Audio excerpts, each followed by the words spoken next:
Yeah, that's one okay, I have hit the live button, but that's one we probably shouldn't have live. Ladies and Whatever. gentlemen, welcome to Monkey in the Morning. I'm your host, the Ranting Monkey. He's Jack. Say hi, Jack. Hi, everybody. Jack, how you doing, man? Yeah, I'm all right. How you doing? I am sore as hell, but happy to be alive. So, calling it a win. I see the folks in the chat who are having trouble sleeping. Well. I'm here, so you'll be able to sleep. We Insomniacs Unite. put people to sleep with our voices, thank God.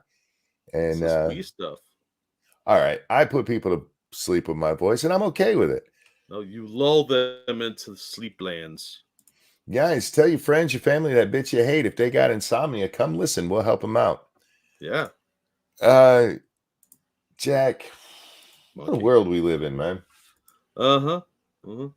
I was just reading a story. I didn't put it in the headline here, but just reading a story that apparently Merrick Garland lied before Congress. I know I'm shocked. I know I'm shocked too. I think I have an article on that actually. The whistleblower from the IRS. Yeah. Who's like, yeah, Merrick Garland lied like a bitch. But there's special rules before he can actually tell the full story of what he says Garland is doing or had done. So they have to get special permission from Congress to explain that Garland's a shitbag. I guess. Hedge, thank you so very much. Good morning, Monkey Jack fellow viewers. Good morning to you as well. Morning. Although for some it's good night. I don't mean to correct you, but for some of them it's good night because we will put them to sleep. Now I read that article, Jack, and I'm like, yeah. Okay, so a whistleblower in order to tell the truth about what's going on, they have to get special permission from Congress to talk about it. Why do we have rules about who can tell the truth? So that nobody rats out Congress?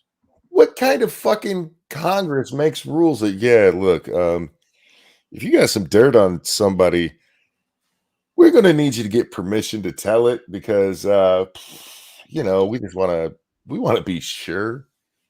No, see, look, if they blow the whistle on members of Congress, their dirty secrets will come out and then they won't get reelected. And then people think poorly of them. That's not okay. We have to crush that and destroy people's lives. That's what it sounds like to me. It sounds like ass covering. Yes. Yeah. For fuck's sake. This is our never mind. I'm so tired of talking about how fucked up our rules and government are. And, well, they really love their corruption. What can they say? And they bring us new shit all the time. Well, yeah, they're busy being corrupt all the time. It's like, hey, yeah, we're gonna just tell you how fucked up we are again today. You know, we missed something yesterday. This is we.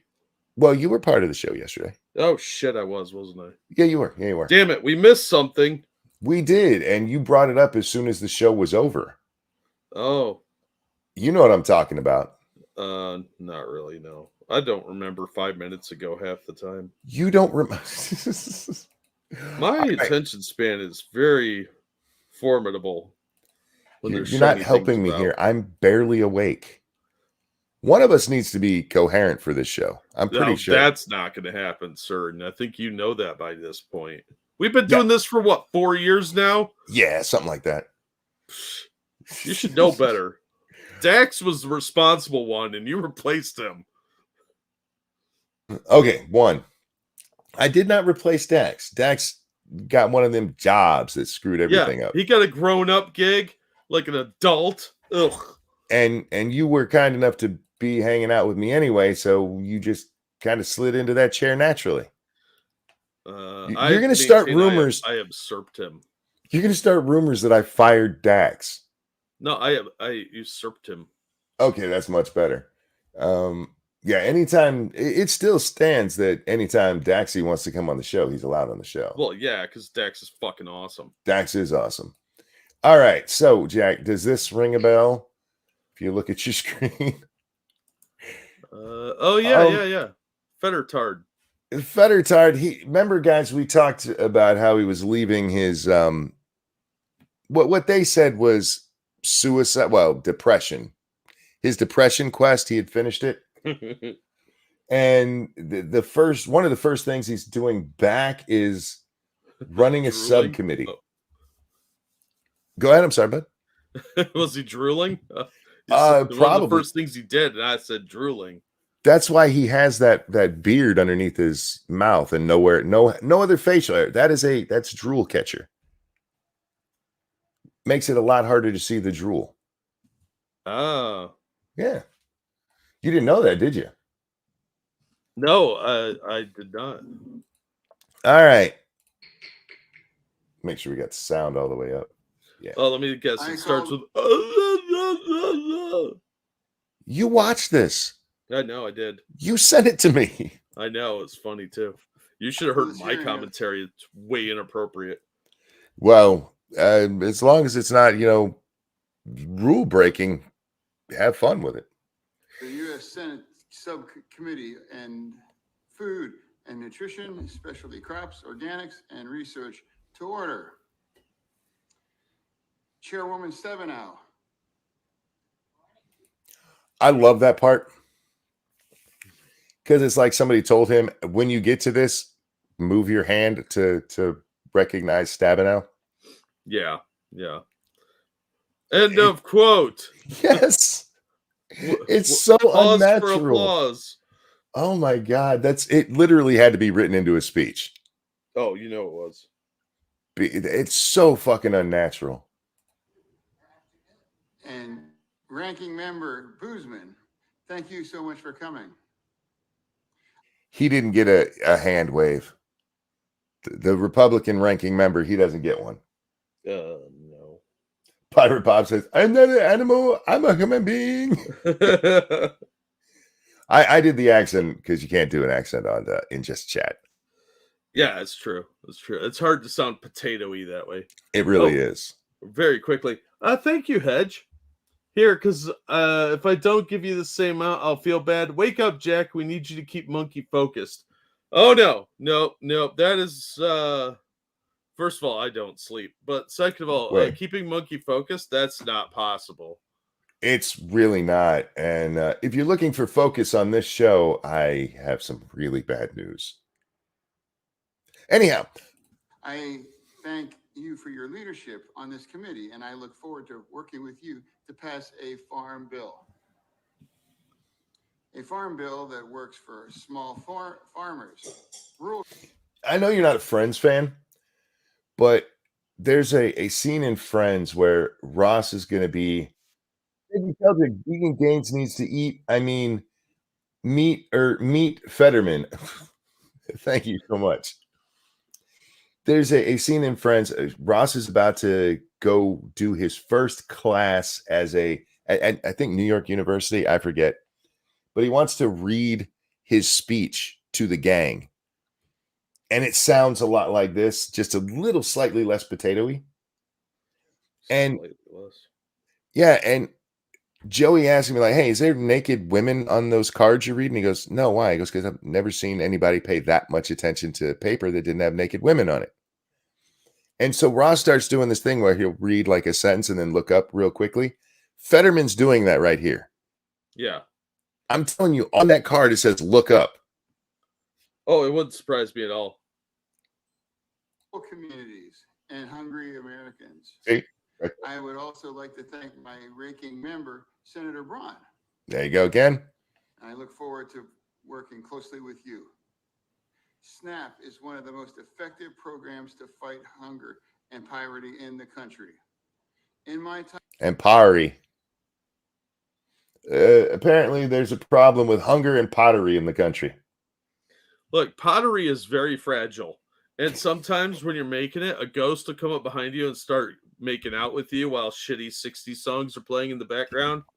Oh, my love, my darling. And then you end up making out with Whoopi Goldberg. Your touch. Yeah, so maybe he thinks people are carrying pottery down to the river to get water. I don't fucking know. Yeah. It's like we keep finding pottery that the Romans had. What are they going to do about our pottery? Where are they time traveling pottery? What's happening? Because his brain's all addled, and he sounds like Retro said, like Tor Johnson. This guy has no business running a subcommittee, much less being in the Senate in the first place. No, he should be recovering from his stroke, this is totally unhealthy for him. He's going to have permanent damage if he hasn't already. Oh, he's got permanent damage. There's no way he doesn't. Coming out of the big stroke, he should. What the doctors say, guys can look this shit up. 6 months at least, rest, nothing but rest. Yep. Don't type in the big stroke; you'll find porn. Time and effort in IFAS, as the mayor of Braddock to lieutenant governor to now, I have heard from Pennsylvanians about their support for a SNAP. Is this getting louder? Because I can barely hear his dribbling nonsense. Unfortunately, no. That's the first thing I check because he is so low on this. Well, it's also because he's quiet. It's not just that the audio is low, but he is clearly reading, and you tend to get quieter when you're reading out loud. Yeah, he's looking down. I really do wish I could. You know what? We don't really need to watch any more of it because we've seen what we need to see. Unless you want to keep watching the potato try to talk. Nah, you could just throw the link in chat, I guess. Yeah, we'll do it that way. Because he's really quiet and there's no getting around it. I don't have unfortunately, guys, unless I take a video and turn it up myself and then re-upload it, can't really do much about sound because we're not using like OBS where you can jack the volume up on stuff. Yeah, even then it would just sound all fuzzy because he's muttering. Yeah. So you guys can watch it yourself, and it's just him muttering through this whole thing. They should be embarrassed about putting him up there like that. It's cruel. It is. Because people like us are going to make fun of it. Yeah. Look, I know I'm a bad person. I've accepted my role in life. But for fuck's sake, why is his family allowing him to be there? Yeah, exactly. His wife should be like, no, hell no. Fuck no. She didn't have any respect for the border. She's not going to have any respect for her husband. Jack, I'm going to tell you a story. This is about a man named Jed, had a lot of hair, but wasn't on his head. No, it's about a man named Monkey who can't rhyme with monkey. Oh, funky? Who's funky? Who's a little funky. Dude, I am barely awake. Oh. I've been awake for less than an hour. And but yesterday, Lady Monkey wasn't feeling well. So I did everything I could. And I went upstairs, checked on her repeatedly. Hey, baby, you need anything? I went to the store. You know I don't leave the house, Jack. Yeah, the house is where all your cool stuff is. She wasn't feeling very well. So I tried to do as much as I could because I am her spouse and I care about her and I want her to recover. Well, yeah. We're not even talking stroke level. We're just talking she's not feeling well. Yeah. And this motherfucker's wife, this bitch, she's like, no, put him in front of cameras. And he had this major stroke. His parents were wealthy. Maybe I'll get a payout. That sounds about right. And citizenship. Don't forget that. And citizenship. He's there for retard sympathy. I mean, no, he's not. You know what he's there for? He's there to gloat. This is gloating. Aha, beat Trump's candidate. Yeah, this is the Democrat Party gloating. And his wife she just wants to live in a nicer house. Anyhow. So, Jack, we missed that one yesterday, so we got it out of the way right off the top because why do they have this man in public? I don't know, man. He should be, if they're going to do this, he shouldn't even be asking questions in committee meetings. He should be like, I'm going to give my time to that guy. I yield potatoes to the potato farmer. I yield my time to Ted Lou. No, that's the house. I color. Oh my God. All right. So let's see. I can close that tab. Well, let's talk about the 3 stories that I have in the headline. Which one do you want to do first? Do you want to do BuzzFeed Crowder or Baldwin. Baldwin's on the thumbnail, but just by default. His was the easiest picture to get. Yeah. I think we should probably cover Baldwin first, since that is kind of like the biggest story of the day, isn't it? Sure. I mean, define biggest story, you know. The one everybody talks about. It depends. Are you into drama like I am? I think everybody's into drama when it comes to dumb shit celebrities. Oh, we're gonna have some fun with that later. You muted yourself. I know I did. That was on purpose, so you didn't hear me blow my nose. What? You're robbing us of your nose blowing? Did you want to hear snot coming out of my face? I did, but maybe someone in the audience has a special fetish for it. Oh, like an ASMR booger thing? Yeah. And they're all like, oh my God, a monkey blowing his nose. Fat, fat, fat, fat. I heard one fly out. Ew. Charges against Baldwin. Sticky. Charges against Baldwin and Russ shooting being dropped, according to attorneys. Now, there are several different articles on this. I even though this is the Hill, Jack, I was like, I got to go check this out somewhere else. Yeah. This seems to be completely legit. Yeah. Yeah, I've seen it several places. Prosecutors are dropping charges. Actually, one of the places was even the Washington Post. So this is even hitting the big news. Yeah. Breitbart covered it. Fox covered it. Everybody's hitting this one. Prosecutors are dropping charges against actor Alec Baldwin in the shooting that killed cinematographer Halyna Hutchins on the set of the movie Rust. Newly appointed special prosecutor Carrie Morrissey and Jason Lewis said in a statement on Thursday. Why did they get new prosecutors? I don't know. I haven't followed the case that well. Last the week, others are focusing on Trump. Maybe. But I didn't see why they got new special prosecutors. Said in a statement on Thursday that new facts had been revealed over the last few days. What new facts? They tested the gun, and apparently it could be fired without pulling the trigger. Oh, yeah. Whoopsie. As they prepared for a preliminary hearing next month requiring further investigation and forensic analysis. Consequently, we cannot proceed under the current time constraints and on the facts and evidence turned over by law enforcement in its existing form, they said. Whoopsie. We therefore will be dismissing the involuntary manslaughter charges against Mr. Baldwin to conduct further investigation. Now, let me read the next sentence. Morrissey and Lewis emphasized that their decision does not absolve Mr. Baldwin of criminal culpability and charges may be refiled. I don't think they're going to refile charges. I don't think so either.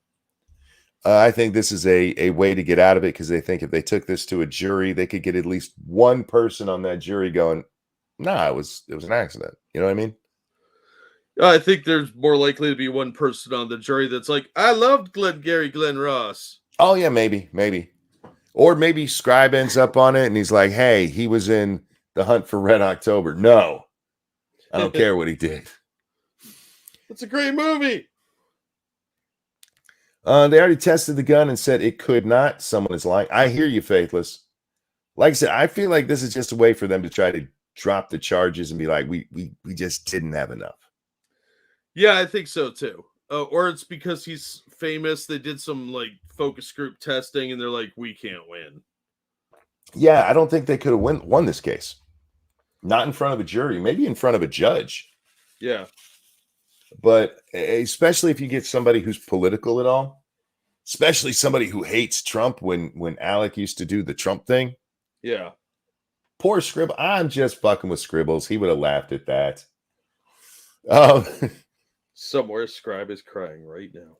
Yeah, I just think they knew that they would lose this if they took it to a jury. Look, I know a lot of you think he should be indicted for it, that he should go to jail for it. And maybe he should. I disagree. We've had that argument many, many times. Mm-hmm.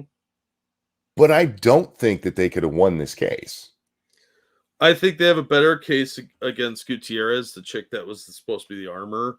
Oh, yes. And the other guy that was in there. I think those two are more likely to be held culpable.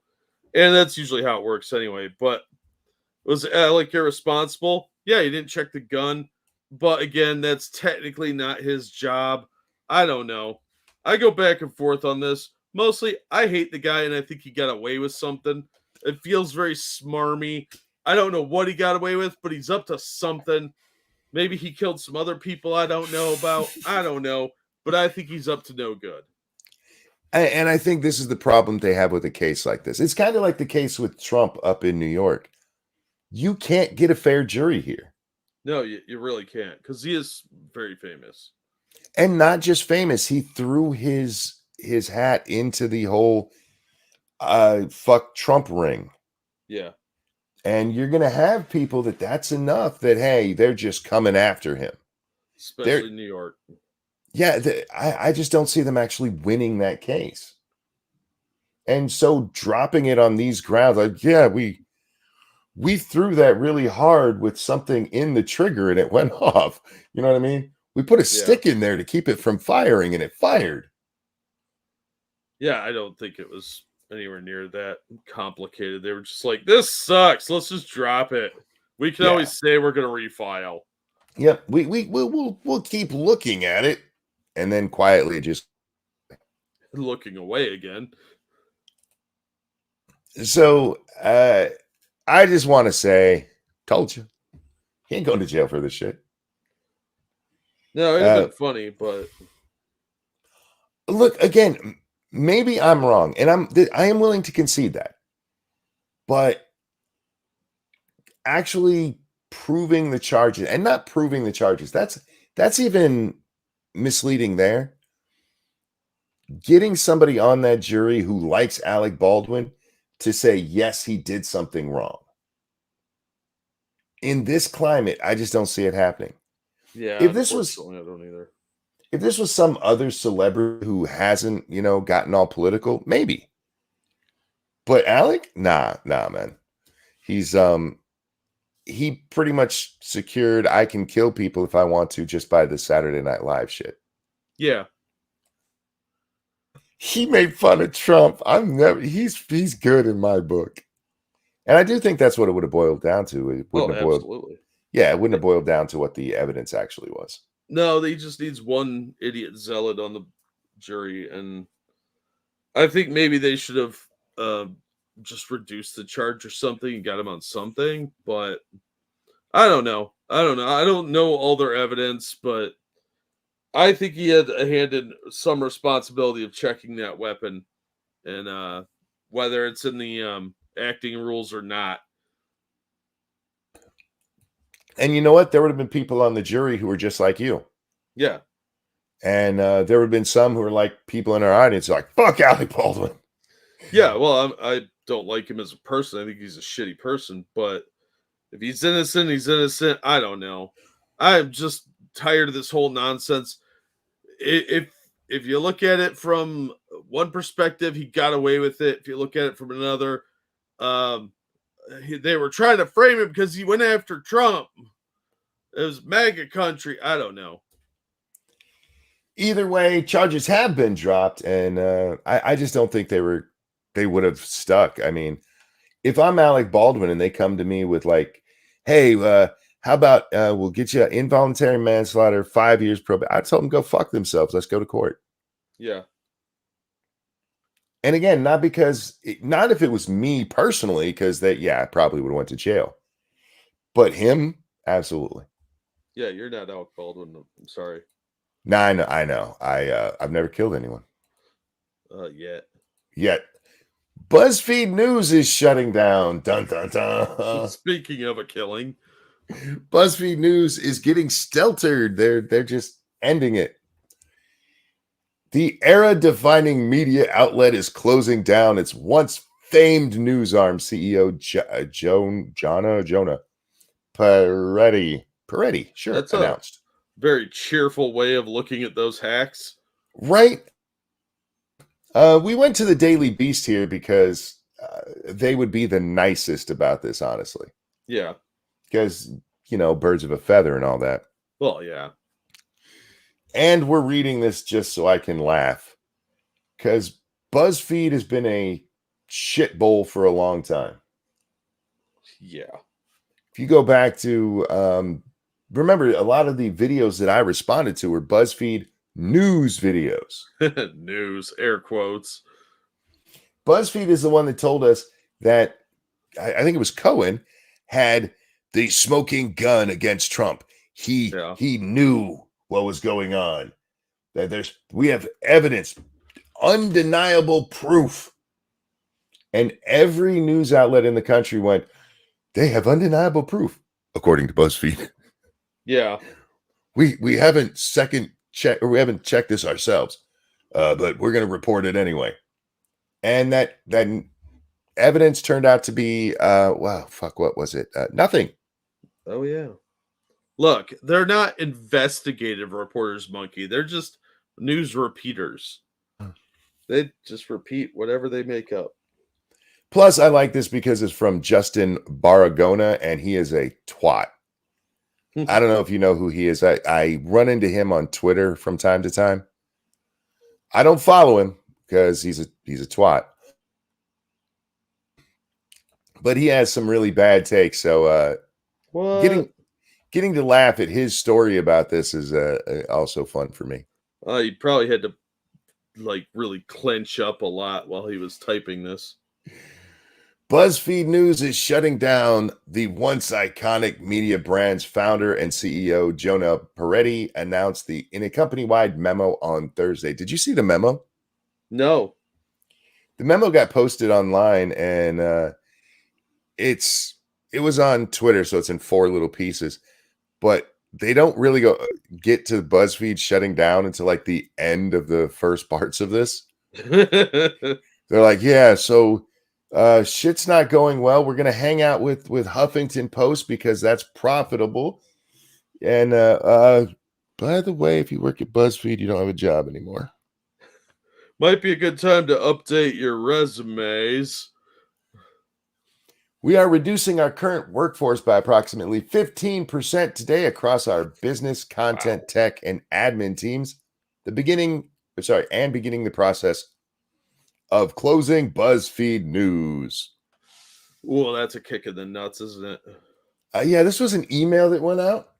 I don't know if he told the people that worked at BuzzFeed News or if this is how they found out.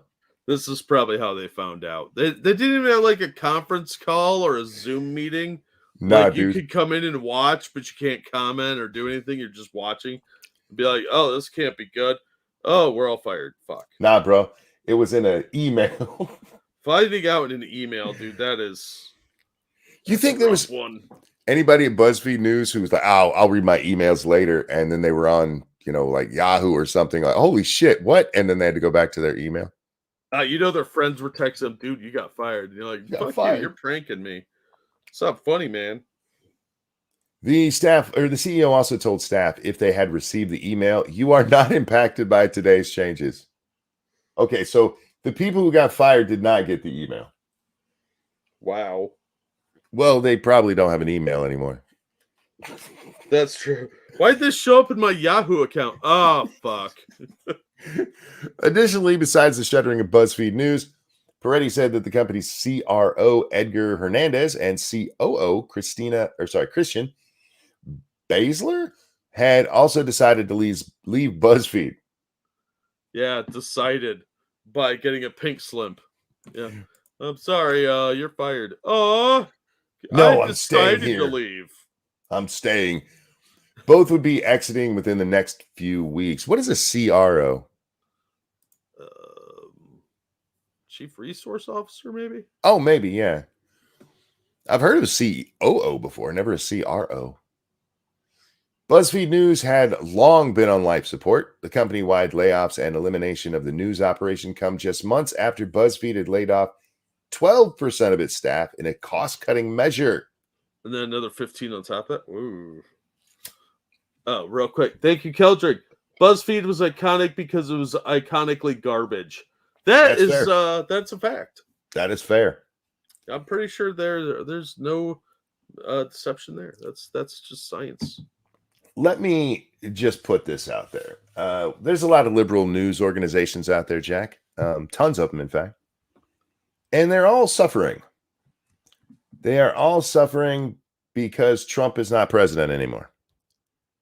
So if I'm these guys, I go hard on Biden, hard on DeSantis, and try to get Trump back in office.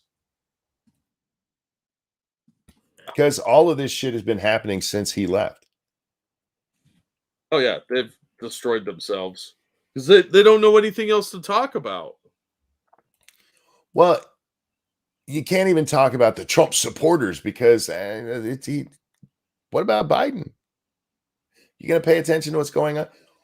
There's only so much of the country that wants to have, and it's on the left and the right. There's only so much of them that want to have their views just reiterated to them. Yeah. And if you don't have anything more than that, if you don't have actually good reporting or actual in-depth stories that cover things that impact people's lives, you know, the shit that they say when they're talking about what news does. Yeah. If you don't actually have that, they're just going to go somewhere else. Okay, I got my Trump hate fill. I can go somewhere else now. Now, if you're thinking long-term, don't build your business that way. Because even if you get Trump back in office, it's only 4 more years, Jack. Well, and then what do you do? Then they panic, mainly. Well, hopefully for them, they're hoping World War III will break out and they can talk about the Ruskies. Buzzfeed itself is not going down. That is still going to be around, kind of. Like they'll just pay no attention to it and slowly work it out too. But BuzzFeed News is gone. Real quick, thank you, Dark Resurrect, for that feminist donation. The age of BuzzFeed is over. The time of medium has come. Couldn't resist the Lord of the Rings reference. Rest in piss, BuzzFeed. I agree. And that was good, by the way. You know what I've seen recently that's kind of interesting? Platypus? No, I haven't seen one of those. A lot. Fuck you. You asked a question. What am I supposed to say? I got to get a little light for you. Maybe. I hope you understand that reference. A lot of the reporters who left like mainstream media outlets to go over to Substack have started leaving Substack. Stop paying them, probably. No, not that I've seen, but they're moving over to locals. Yeah, seen a lot of people going over there. Who was the one I saw? Was it Tiabi went over there? Or Greenwald did. Greenwald, that's who it was. Yep. And I think we're going to see more and more of that. And it's not that anybody's like dissing on Substack. It's just apparently over there on locals, they're supporting people better, making more money, getting better, advertisement. Well, locals is owned by Rumble, isn't it? Yes, Rumble bought it from Dave. I bet Dave is paid now, man. God damn. Oh yeah, Ruben's set for life. But yeah, I imagine that it's because of the interconnectivity, they probably have a better advertising budget, to try and get the word out. So I don't know. Maybe they're making more money too. I don't know. Oh, Jeff brings up a good point with BuzzFeed, closing down. Maybe we can get that editor. We can pick up a producer cheap. That producer would cry every day they came to work with us. No doubt. Like, hey, you want to work for ramen? And they'll be like, I don't want to, but I will. Anyhow, can you pay somebody in ramen? So what do? I work for a monkey and a cartoon stick man. I hate my life. They're assholes. Yes. Oh God, can you imagine being an actual producer for you and me? Oh fuck. We are all over the place. Half the time the stuff we're working on producing is topics we didn't even think of before the show. Yeah, we did it on the fly. Like, we got to find that article. Hold on. Yeah, you'll say something or I'll say something and the other one will be like, oh shit, did you hear? Yeah. So good luck to anybody we ever get doing that. All right, Jack. I guess it's time to move on to the more salacious part of the show. Ooh. And I just want to say, fuck you, I was right. went on to Michael Malice's show today, Jack. Oh yeah. Oh yeah. And he talked about why he left. See, Why when he left what? why he left Louder with Crowder. Oh. When he left, he didn't sign. It is scripted, Mr. Hugh. The show has always been scripted. It always is. We make Yes. it look chaotic. That's how good we are. For real. It's totally scripted. Just like Fetterman, we have little things to say, get off topic. Yes, we have cue cards and show notes. All right. So when Landau leaves the show, he does not sign an NDA. Smart move. They offer it to him and he tells them to go fuck themselves. Well, that's a little harsh. He said, no, I'm not signing an NDA. Good for him. Landau, Steven Crowder censored me, fellow comic. If you go to Malice's channel, you can find the full interview. It was like 3 hours long.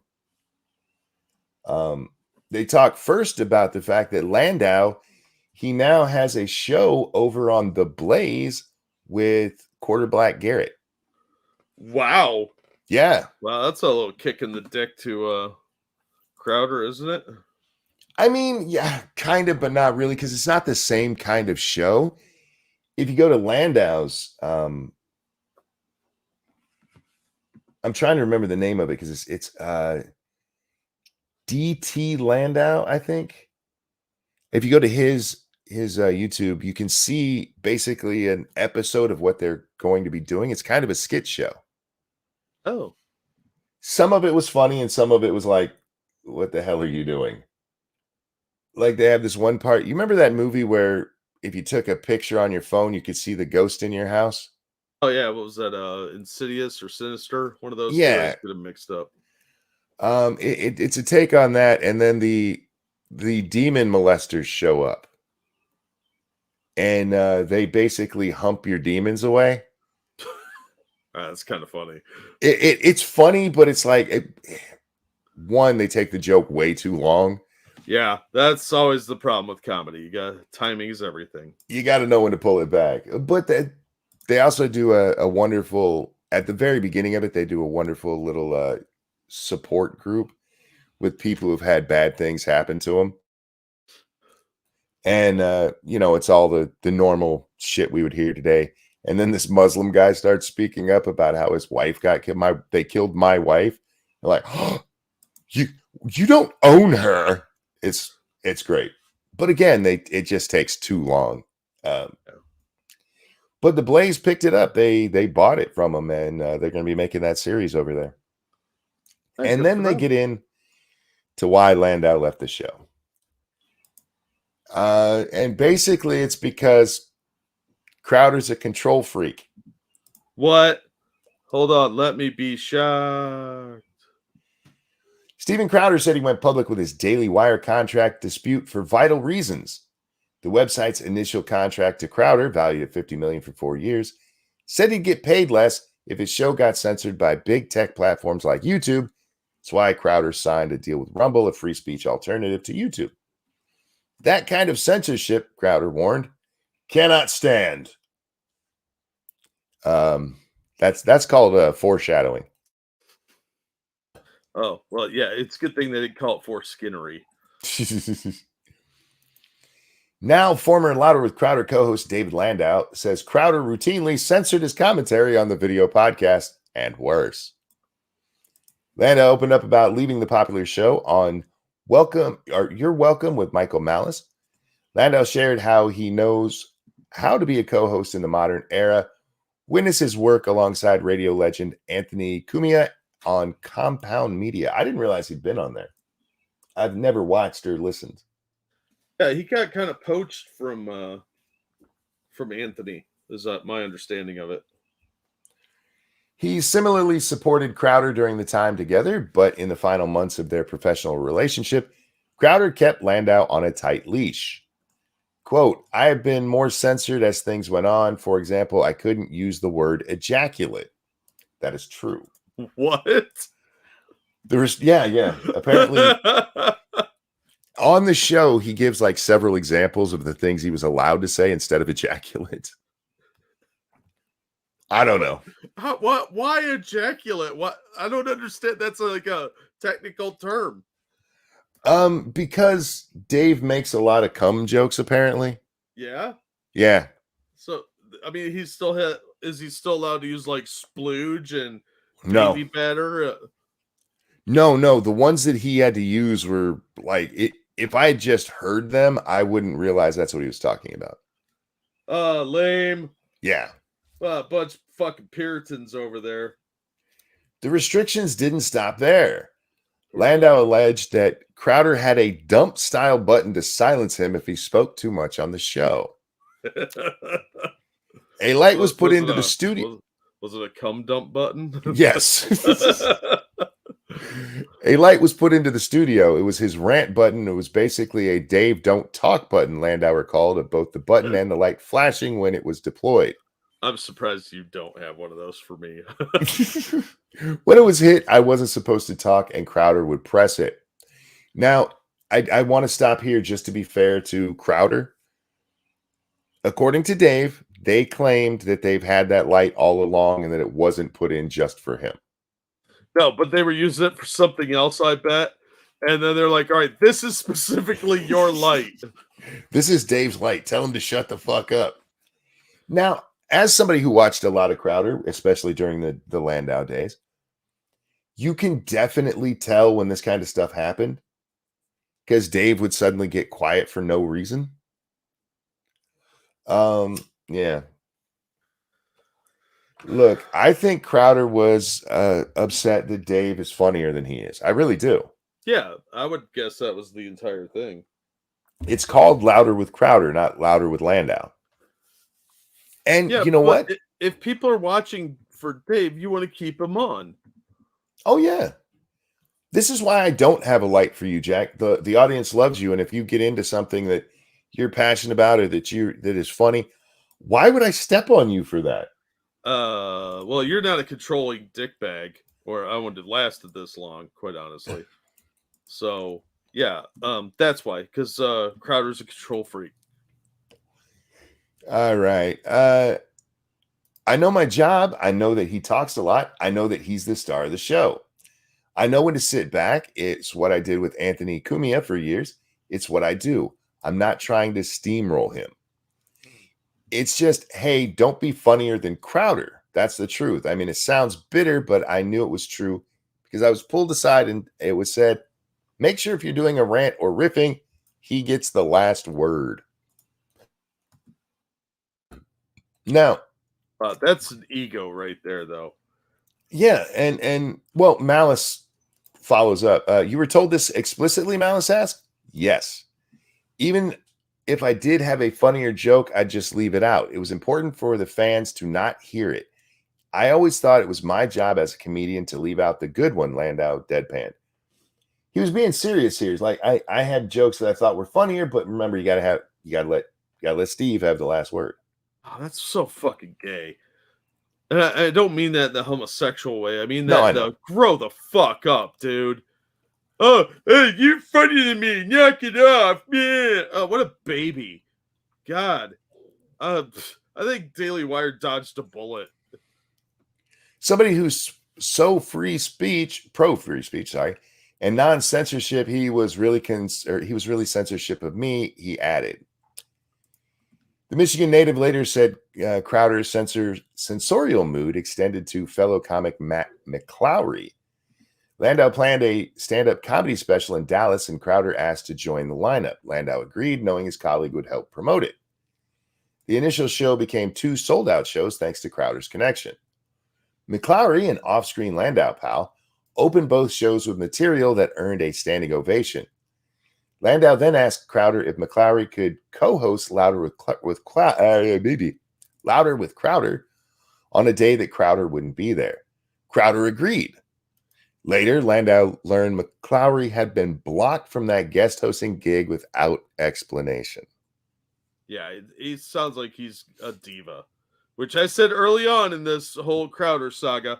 He sounds like a fucking diva. Now, this next part needs a little more explanation, but Crowder texted, "What's done is done," according to Landau. What does that mean? It's your show, Landau recalled. Landau reached out to Dave, Landau reached out to himself. Landau reached out to Crowder when he finds out that this guy's not going to be on the show. He's like, hey, I thought you said it was okay for this. And that's how he responded. What's done is done. What a dick answer, though. Oh, what's done is done. Deal with it. I'm the boss. I'm a princess. I'm the prettiest princess. Crowder called Landau up and yelled at him over the guest hosting issue and related topics. He told me he owns me, Landau said of the heated conversation. Wow, Lincoln says otherwise. It was venomous. I saw a different person that I had heard rumors about.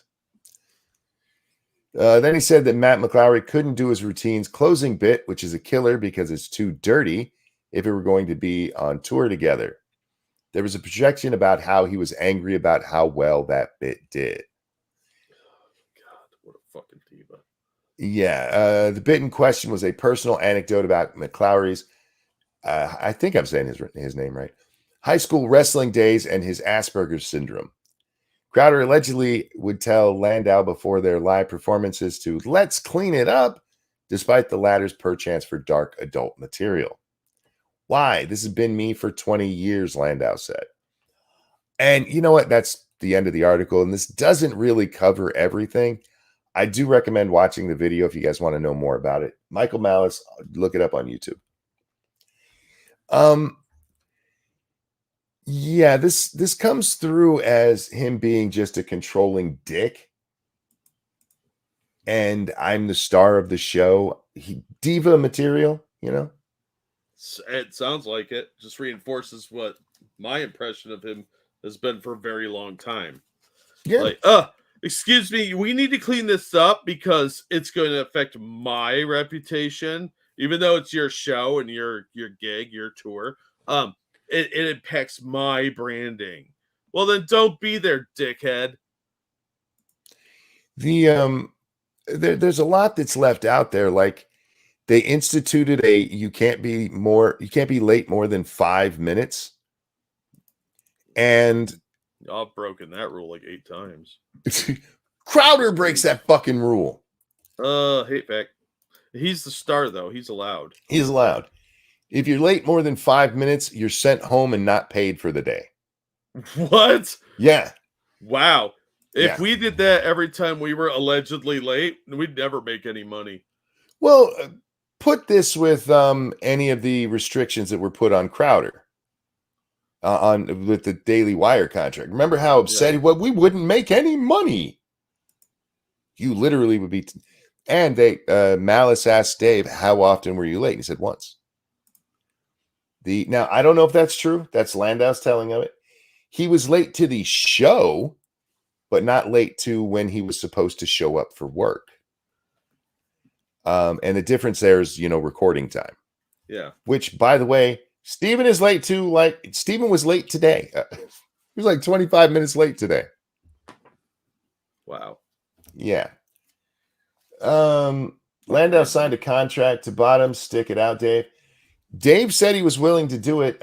They basically terminate his contract and he goes, yeah, fuck it. I'm not eating. Yeah, let's leave. That's what we need to do. Separate this shit. I get it, man. I would too. Fuck yeah.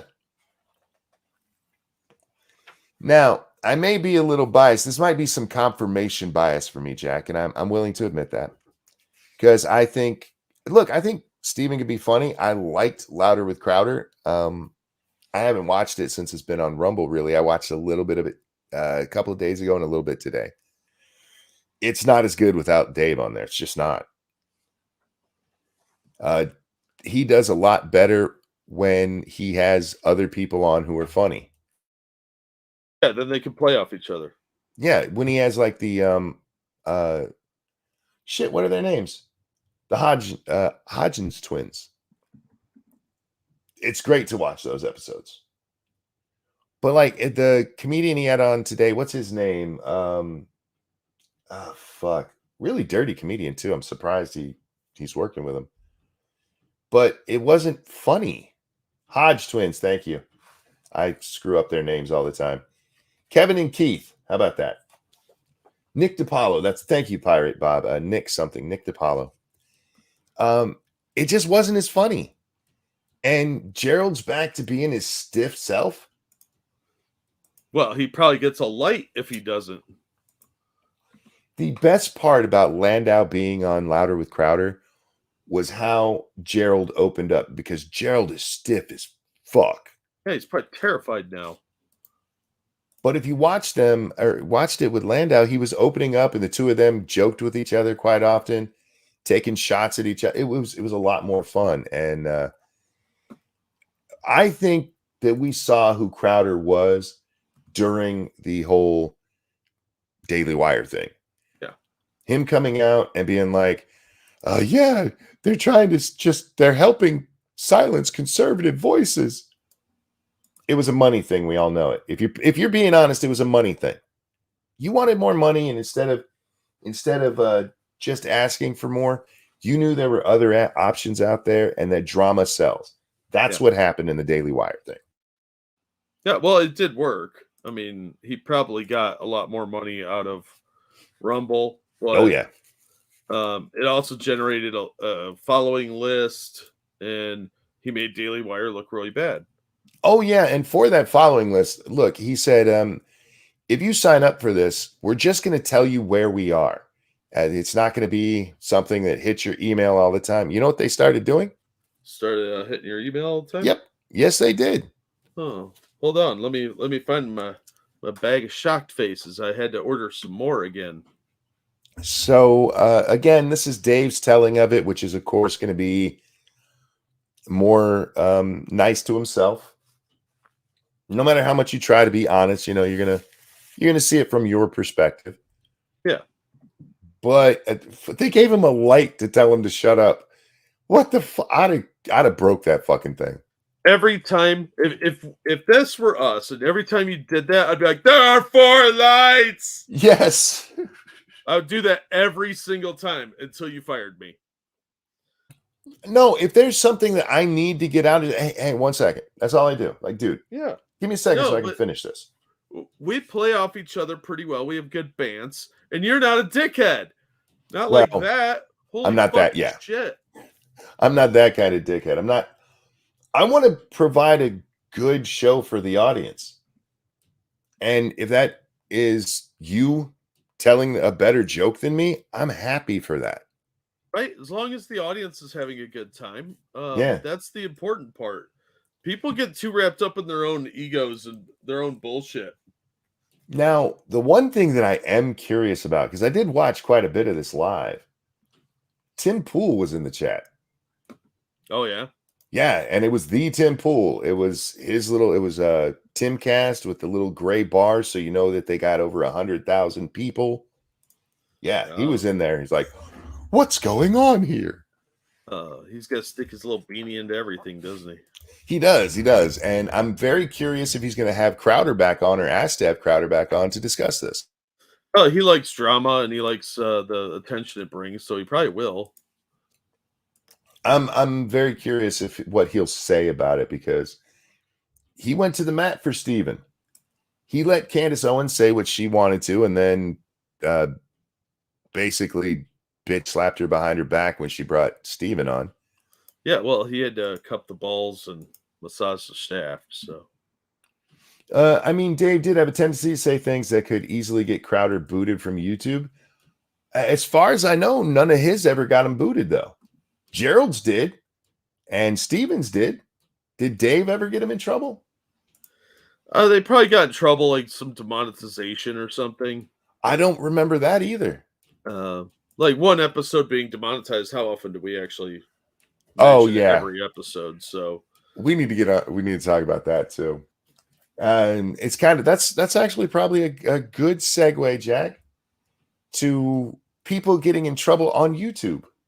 Uh-oh. Yeah, so let me bring it up. There we go. Timcast tweeted out, we had 2 videos removed by YouTube. Matt Walsh responding to the employee who quit, and our entire last episode with Brandon Straka. I don't know who Brandon Straka is. Oh, crap. You had a whole episode struck? Oh, what's that like? He goes on to say that they did not get any strikes for it. They just got the episodes taken down. And Carl Benjamin, Sargon of Akkad, says YouTube crackdown is happening. Well, that's been happening for Look. like 6 years now. Way to bring it back to the 2016, Carl. I don't support anybody's shit getting taken down. I think Tim Pool's stuff should be put back up. It's bullshit. YouTube, knock it off. However, oh, he's the guy. Brandon's the guy who started the walk away movement. Gotcha. Okay. Oh, okay. It must be nice that on 4/20/2023, you finally felt the crackdown. Yeah, but it happened to him. Everybody else, it was just nebulous before that, Monkey. Nebulous. Oh, God, that must suck. It must suck. It was hard. It was really hard, Monkey. Throbbing hard. We were in danger of rigid. We were in danger of losing this channel a week ago because of me saying that I wasn't going to break YouTube rules. I get it, Timmy. It must be bad. And Jack, I've always said if they want to take down one of our videos, no big deal. I just don't think we should get strikes for it. And that's exactly what happens to him. Like, the crackdown's coming. Fuck off. Yeah. Yeah. For some of us, it's real. It's a real issue. Yeah, it's been happening. And by the way, don't just stream to YouTube. Stream to Rumble as well. I'm fully on the Rumble wagon, Jack. I'm not. Yeah, and well, they've also made a lot of improvements. They've made some great improvements. Great improvements over there. I'll be honest with you. Rumble doesn't pay as well as YouTube. And by that, that's you guys donating. But if you want the channel to stay, if you want your content to stay, you should be on Rumble. And if you're using something like StreamYards, like which is what we use, you can easily dual stream. You don't even have to do much except for change the streaming information each day. That's all we have to do, and we can dual stream it because StreamYards takes care of all of that. And StreamYards is another one that they just keep improving. Yeah, I really like StreamYards. When people first told me about StreamYards, is Hangouts is coming to an end. I have shitty internet, so the prospect of actually having to use OBS to stream was scary.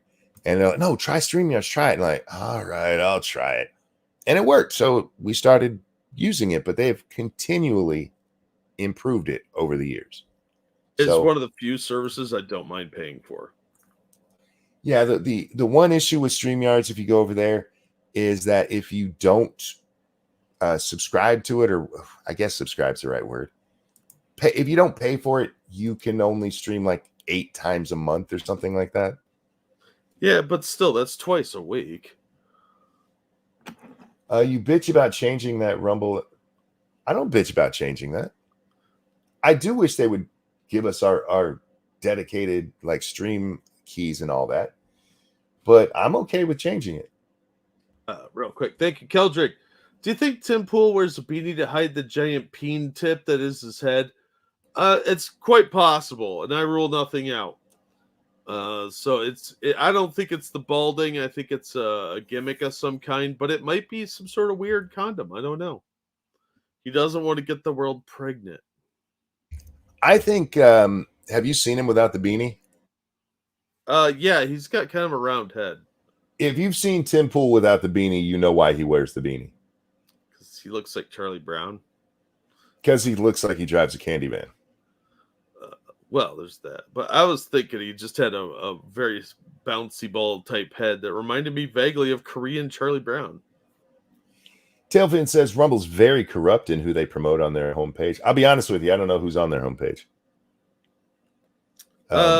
I've seen a few people that I recognize, like Matt and Blonde have been on the homepage before. Oh, but yeah, I mean, if they are, they are. I mean, I've got decent numbers over there, so I'm not complaining. Our numbers real happy with it. We don't promote it very much, and our numbers over there are just crawling up and up and up, where YouTube bounces up and down. Yeah, YouTube is just fickle. Speaking of that, Jack, what channel is it? The Jack Cochran channel? Yeah. Guys, me and Jack here, we have a bet. Okay. This is your laundry channel, right? Yeah. Yeah. Okay. What is the actual name of it? The Jack Cochran. The Jack Cochran. This is the laundry channel. And because of all the demonetization and you have to have 4,000 hours and so many viewers, a formerly monetized channel got demonetized. And it's kind of sat there recently until Jack started doing shorts. Yeah. Yeah. Not in my laundry, but the short videos that you do. The like Yeah, 1 minute YouTube ones. shorts. Yeah, YouTube shorts. And he's gotten some things from that. It's like, hey, get subscribers. Oh, I'm sorry. Am I better now? Yeah. Okay. I'm always the one who's like, hey, you get subscribers from videos. And I think that he should just keep making that and he'll get it because that's the best way to get them.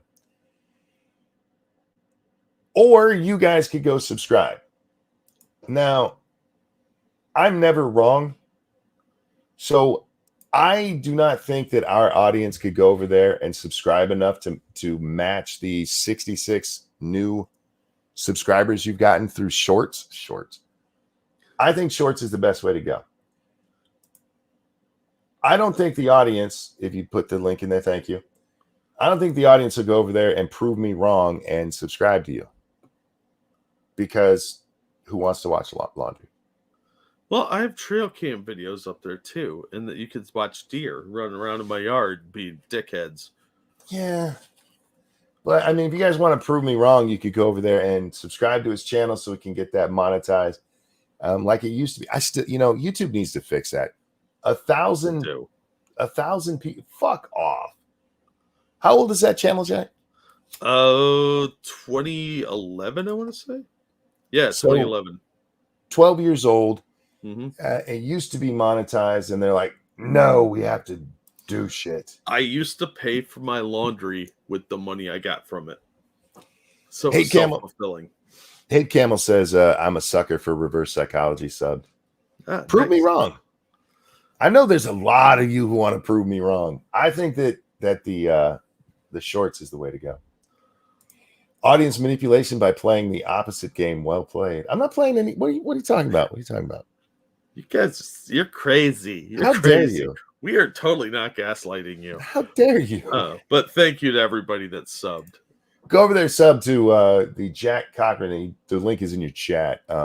It's also in the description. It is. And thank you, Hedge, who says, wait, people subscribe to Jack? Yeah, sometimes they do. I just hate YouTube's rules on that. I get it. They had a problem with people just popping up channels left and right and stealing people's content. That's one of the reasons they did it.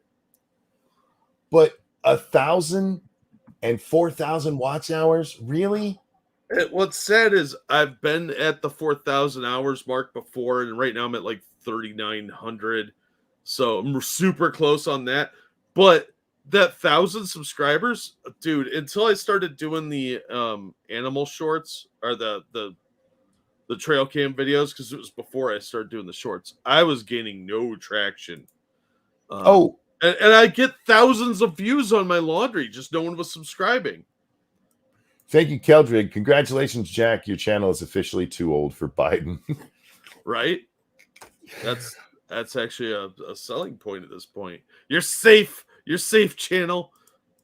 Yeah, my oldest channel actually has even fewer subs than that, but I like doing the animal videos, the laundry videos. Like Jeff in chat asks if you really have deer cam. He really has trail cams. Yes. Yeah.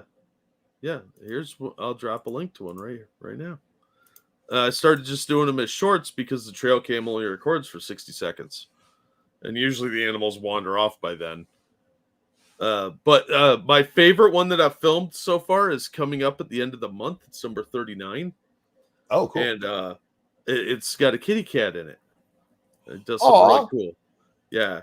There's stray cats all down by the river, so every now and then one of them will wander in front of the trail cam. And it's got a kitty cat doing something really cool. And I was really excited for that. Jeff asks, where's the link for Deer Camp? Look, when you guys go to people's channels, there's different links at the top for home video. What is it? Home video playlists. But one of them up there will be shorts. Click on that. You will find the trail cam videos. Yeah, they have their own playlist too for the trail cam. Pat says, I still can't do shorts. Why not? You know what they're trying to push on me is their podcast thing. Oh, yeah. I don't even know what the hell it is.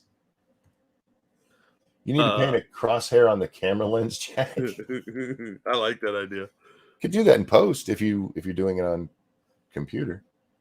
Are you just uploading from your phone? No, I upload them from the desktop from the laptop. Yeah, you could easily do an overlay on some of those.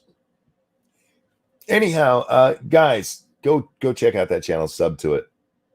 We need to, I'm telling you, I don't think you guys can beat the 66 he's gotten from shorts, because videos is the way you get people to subscribe. Yeah. If you want to prove me wrong, go sub.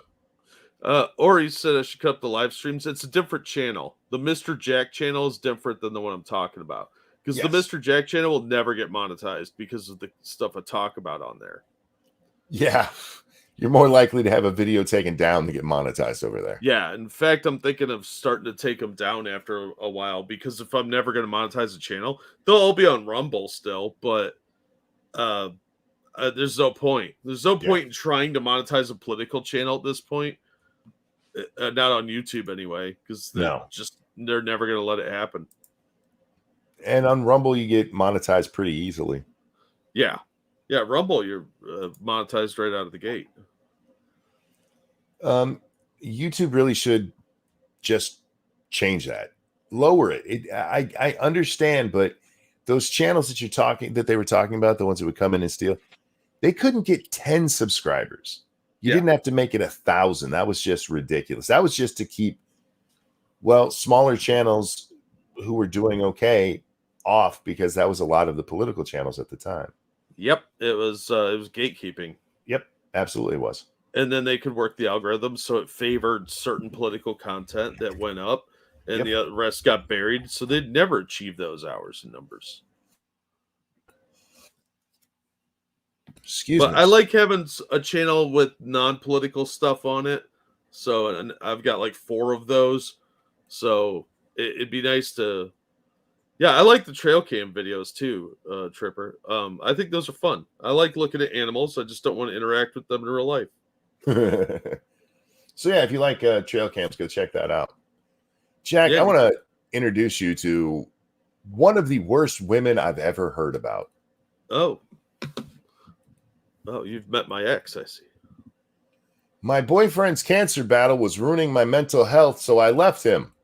Now I'm running a marathon in his honor. Wow, what a bitch. A woman running the London Marathon for her ex-boyfriend has admitted she left him because she couldn't cope with his cancer battle. Danielle Epstein, let that hang there for a minute, 32, was buying a house with Jell Ferson, in London last year when he was diagnosed with a rare form of brain tumor at just 37. It's kind of weird that they say that at just 37, because the kind of brain cancer he gets, and they mention this later in the article, is actually something that normally affects kids. Damn. Yeah. He needed a complex operation, radiotherapy, and chemotherapy, and had to learn to walk again. Oh my God. While all this was going on, physics teacher Danielle began having panic attacks and her mental health plummeted, so she ended their relationship. Yeah, how bad is that? You get basically a rare form of cancer for an adult. It fucks you up real bad, and that bitch leaves you. Screw her. She deserves whatever bad things happen to her in life. What a cunt. Oh, it's all right, dude. She moved to Thailand but remained friends with Jell and is now running a marathon for a brain tumor charity.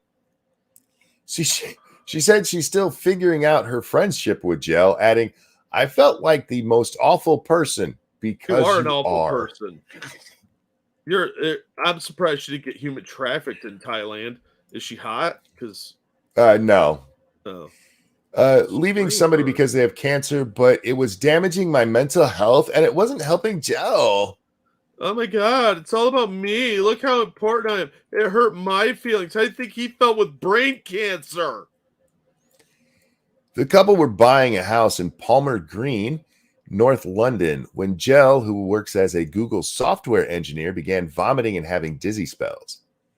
After numerous consultations with GPs and ineffective treatment for an ear infection, the vomiting became much worse. Here's for the people who like, we need socialized medicine. Jell went to a private MRI scan using his health insurance with Google. The NIH over there, man, or NHI. What is it? NIH? National Insurance, Health Insurance, whatever it is. NHI. Fuck. Nansel, it's the Death Institute. Just call it that. Yeah, the British health system. They just kept going. You have an ear infection, bruh. Yeah, because to get an MRI would probably take a year. You got NHS. Thank you, NHS. You just got an ear infection. You'll be fine. Just walk it off. Doctors found a grade 4 medulloblastoma tumor, normally a cancer that affects children, and he was booked for surgery in September. Danielle said, "We were on a certain path to a certain future, and within one day, we knew it wasn't going to work out like that anymore." Yeah, life happens. I was so worried and devastated, I couldn't eat or sleep. I was having panic attacks and was on so much medication to sort myself out, I just couldn't function. Oh my God, how do you think he felt with his brain cancer, you bitch? This dude had a stage 4 tumor in his head, or level 4, sorry. And she's like, I just couldn't cope.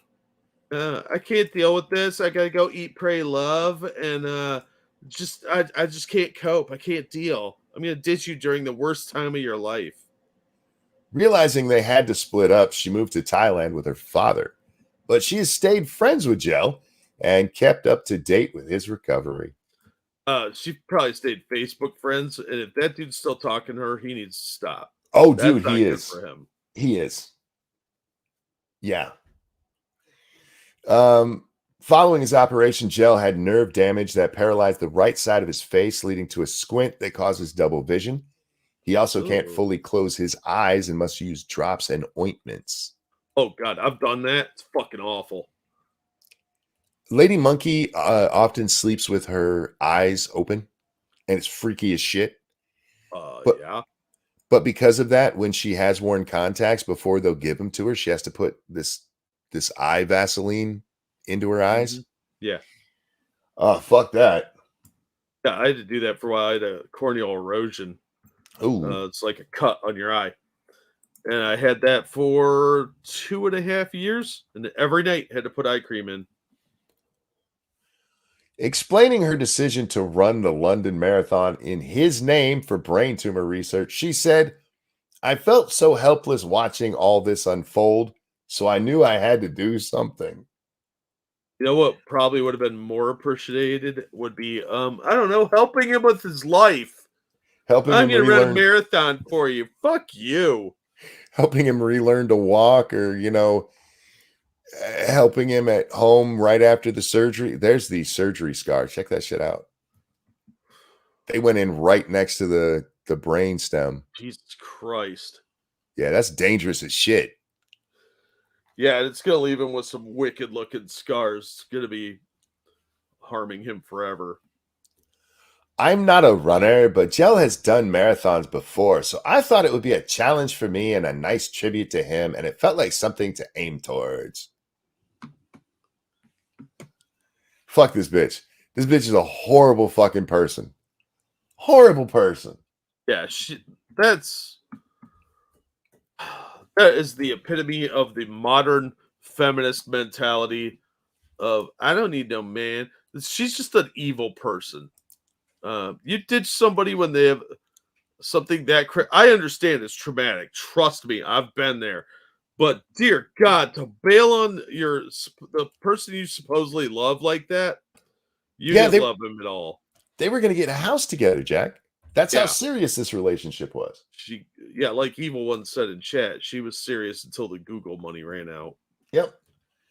Look, I understand it can be hard and that's not for everyone. All right, fine. But then to turn around like, I'm going to run this marathon in his honor. Fuck you. Oh no, she did that for internet PP touches. Like, look how much I care. I'm doing this because I care so much. You didn't care enough to stay and be there for the worst parts of it. Yeah. Fuck you, you narcissistic bitch. What a horrible, horrible woman. And Jack, if this was a man, I'd say the same. What a horrible person. I'll put it that way. Oh, absolutely. What a horrible person. Yeah, yeah, the cancer is just too much, but I know he liked to run. He can't do it anymore, but I'm going to do it in his honor. Fuck you. You're a horrible person. And like you said, anything bad that happens to you in life, I'm okay with. Yeah. Yeah. She's earned it. It is not hard. Look, I know it's been rough on Lady Monkey just dealing with the shit I have. It's not easy for you to watch somebody you love in pain and all that. But that's what love is. That's helping them at their lowest of lows. And this guy had fucking brain cancer, you bitch. Yeah. And you couldn't stand by him during the darkest time of his life. Can you imagine how he felt with her just up and leaving him? Right? I mean, what a kick in the morale. And by morale, I mean balls. Well, morale's the right thing, because one thing that we do know with cancer treatment is it tends to go better when people have a positive outlook on it. Yeah, especially the support system. Like Carl Sagan, there were some single people in his support group, and one of the doctors told him later on that they tend to die like 40% quicker because they don't have people there to help them or that care about them. Yep. And I don't know. It's Richard. disgusting. I think Richard hits it right on the head here. He says he's the luckiest guy in the world. He dodged 2 death sentences, cancer and this cunt. Yeah. Right? Yeah. And look, I know YouTube, you get mad when we use the C word, but if ever it applied, this chick's a cunt. The selfishness of people today, man. I tell you, it made me sad. So I just ran away from it because sad things make me sad. And if you're gonna do that, for God's sakes, shut the hell up about it. Don't go tell the whole internet that you did it. Well, again, the narcissism kicks in, and she wanted to look like she was doing something. Look, I'm helping. No, you're not. You ran a marathon. Big fucking deal. What'd you raise? $50? Ooh, you're so helpful. Fuck off. Can you talk for just a moment? Yeah, Kevin Samuel said it right. Life is about people. The people in your life that you care about, you have to show them you care. And people like this, you know what? I try and cut people like this out of my life. If she was one of my friends and I found out she did this, I'd never talk to this bitch again. I'd block her on all my social media. Never ever say another word to her. Might make fun of her a lot to her still connected friends and try to shame them. But no, fuck her. Fuck this woman. She's a bad person. She'd stab anyone in the back if she'll do it to somebody that she supposedly loves. All right, Jack. The thing I was looking for, I can't find, so no big deal. Did you see SpaceX had a rocket go up today? Yeah, I saw an article on that. Did you hear about it? I watched it live. Oh, and then it blowed up. Yeah, they were doing a test for the manned module to go up, and all they wanted to do is make sure it lifted off properly. And it does, and then it flies up, and at a certain point, it's supposed to tip kind of backwards. Well, instead of just tipping backwards, it starts pinwheeling through the sky. Yeah, and they were like, all right, hit the button. And then it exploded Challenger style, except for there were no people on board. Yeah, and they blew it up. What do they call it? Rapid unscheduled disassembly. Yeah. Which may be my favorite euphemism ever. Right? It was a $3 billion Starship rocket, by the way. Yeah, and they didn't expect it to do much more than take off. They haven't got to the stage where the rest of it is stable. They sent it out over the ocean on purpose because they expected it to explode. Yeah, it was only a 4-minute thing, so. But it was spectacular to watch, man. And as it's going up, I'm watching it, and there's all kinds of weird trails coming off of it. And I'm just going to say this. I realize at least they didn't kill Jeb. They would have if he was on it. But because of playing Kerbal, I recognize things going wrong with it as it was going wrong. If you watch the trajectory, you see this trail coming off of it, and it's not following the rocket. The rocket is pointing. Yeah, the rocket is pointed more up as this trail is coming off basically the bottom and the side of it, which means it's not lined up aerodynamically. And then when they do the turn and it goes past it, I'm like, I've done that. I've actually done that. I've killed Kerbals that way. So yeah, it was interesting to watch. If you guys want to check it out, they still have it up on the SpaceX channel. But yeah, the explosion at the end was like, wow. So it was cool though. It was cool. I like rockets, Jack. Yeah, I dropped the link for the Daily Mail article in the chat. People want to read about it. I like space stuff. I like getting off this rock and going to find another rock that we get stuck on.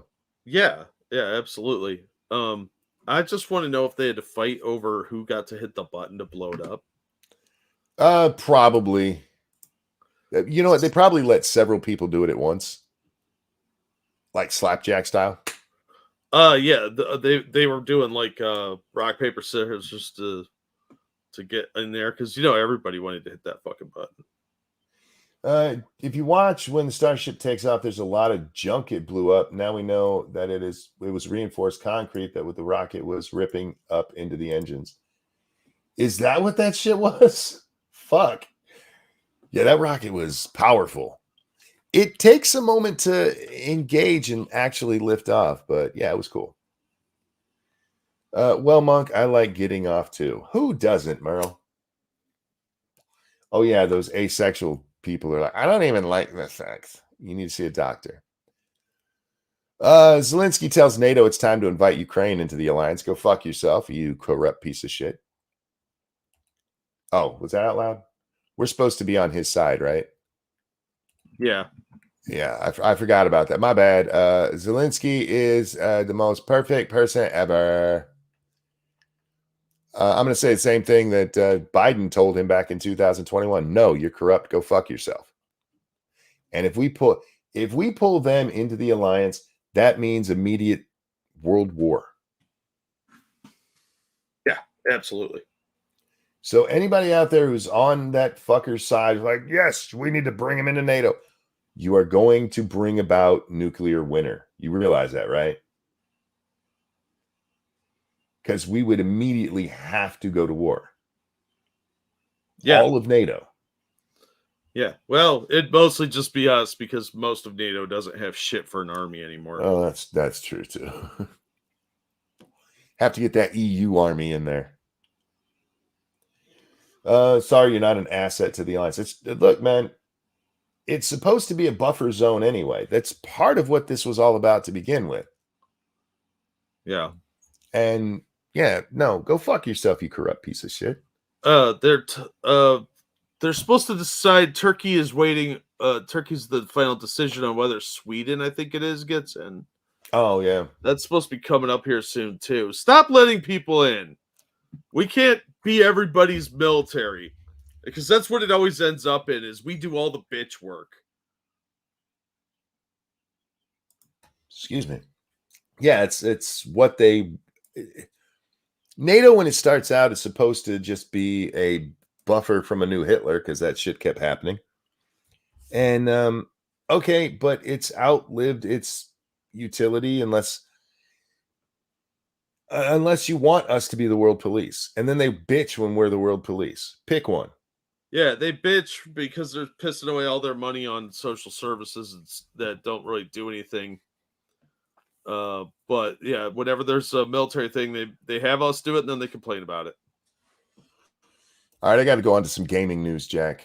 Oh yeah, it's about Mario. No, it's dumb. Please stop doing war crimes in multiplayer games. It's upsetting the Red Cross. What? What? That's not a joke. If my actions in video games count, I might be one of the worst criminals to ever exist. I've shot enemies while they're down, caught civilians in my crossfire, and reduced whole towns to rubble. All thoroughly ungentlemanly conduct. And it turns out the indeed. International Red Cross is sick of it. Why are they picking up all the pixels? Yes. Spotted by Kotaku, the world-renowned humanitarian organization has drawn up a set of rules for us to follow in online FPSs and is challenging you to play FPSs by the real rules of war to show everyone that even wars have rules. There are 4 rules in total, Jack. Oh yeah? Is this going to be all violated by World War One? Yes, probably. Oh. Number 1, no thirsting. I thought this was about Instagram likes at first, but no, this actually means you can't shoot people while they're down, as that would violate real-life rules of war that protect prisoners from violence, intimidation, and ill treatment. Here's the problem with that rule, Jack. People who are down can still shoot you. If they've been shot and aren't dead, you need to kill them or they can still kill you. That's how the games work. But the Red Cross would like you to stop doing that, please. Because reasons. Shooting an enemy while they are down is not a war crime. Gray, according to the Red Cross, it is. Look, I didn't write this shit. No targeting non-violent NPCs. If your favorite FPS features non-hostile NPCs, you're going to have to fit your war around them and leave them unharmed. Real-life statutes protect civilians from attack, after all. All right. No targeting civilian buildings. You can't blow up their houses either. Luckily, architectural deformation hasn't been much of a thing since Red Faction Guerrilla, so it's probably pretty easy not to violate this one. Yeah, most games don't allow you to blow up all the surrounding shit. Mr. Hughes says, killing NPCs is funny. It can be, hell yeah.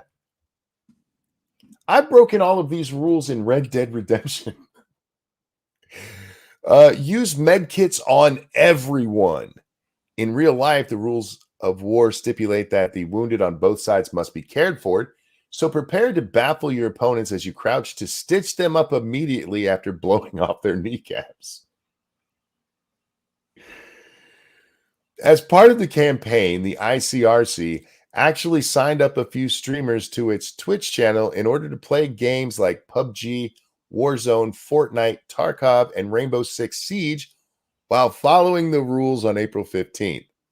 Plus, it helped make a special Fortnite mode to help you learn to follow the real rules of war in-game. What you think, Jack? I think this is fucking ridiculously stupid.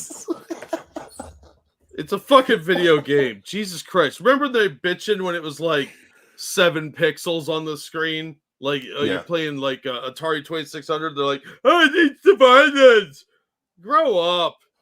Fucking idiots. The Red Cross is being stupid. There's a significant difference between a video game and reality. Like carnage and blood and the smell and all the muck that you have to go through and loading weapons and the fear and adrenaline. They're fucking being babies or stupid or I don't even fucking know what the hell this shit is.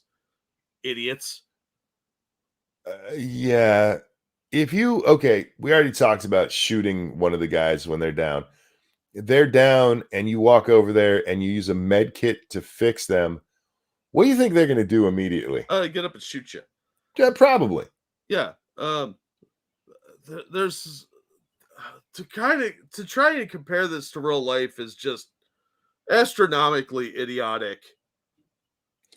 Giselle says get banned for team sabotaging. Yes, absolutely. Yeah. You're healing the enemy. Are you serious? Oh my God. I laughed so hard reading this shit, Jack, because it's just dumb. It's just dumb. The Red Cross is spending money on this when they should be out there actually helping real people. Nah. Yeah. Well, we got to teach streamers that there's rules in real war. First of all, there really aren't that many rules in real war. No. People break those rules every fucking war. Yep. And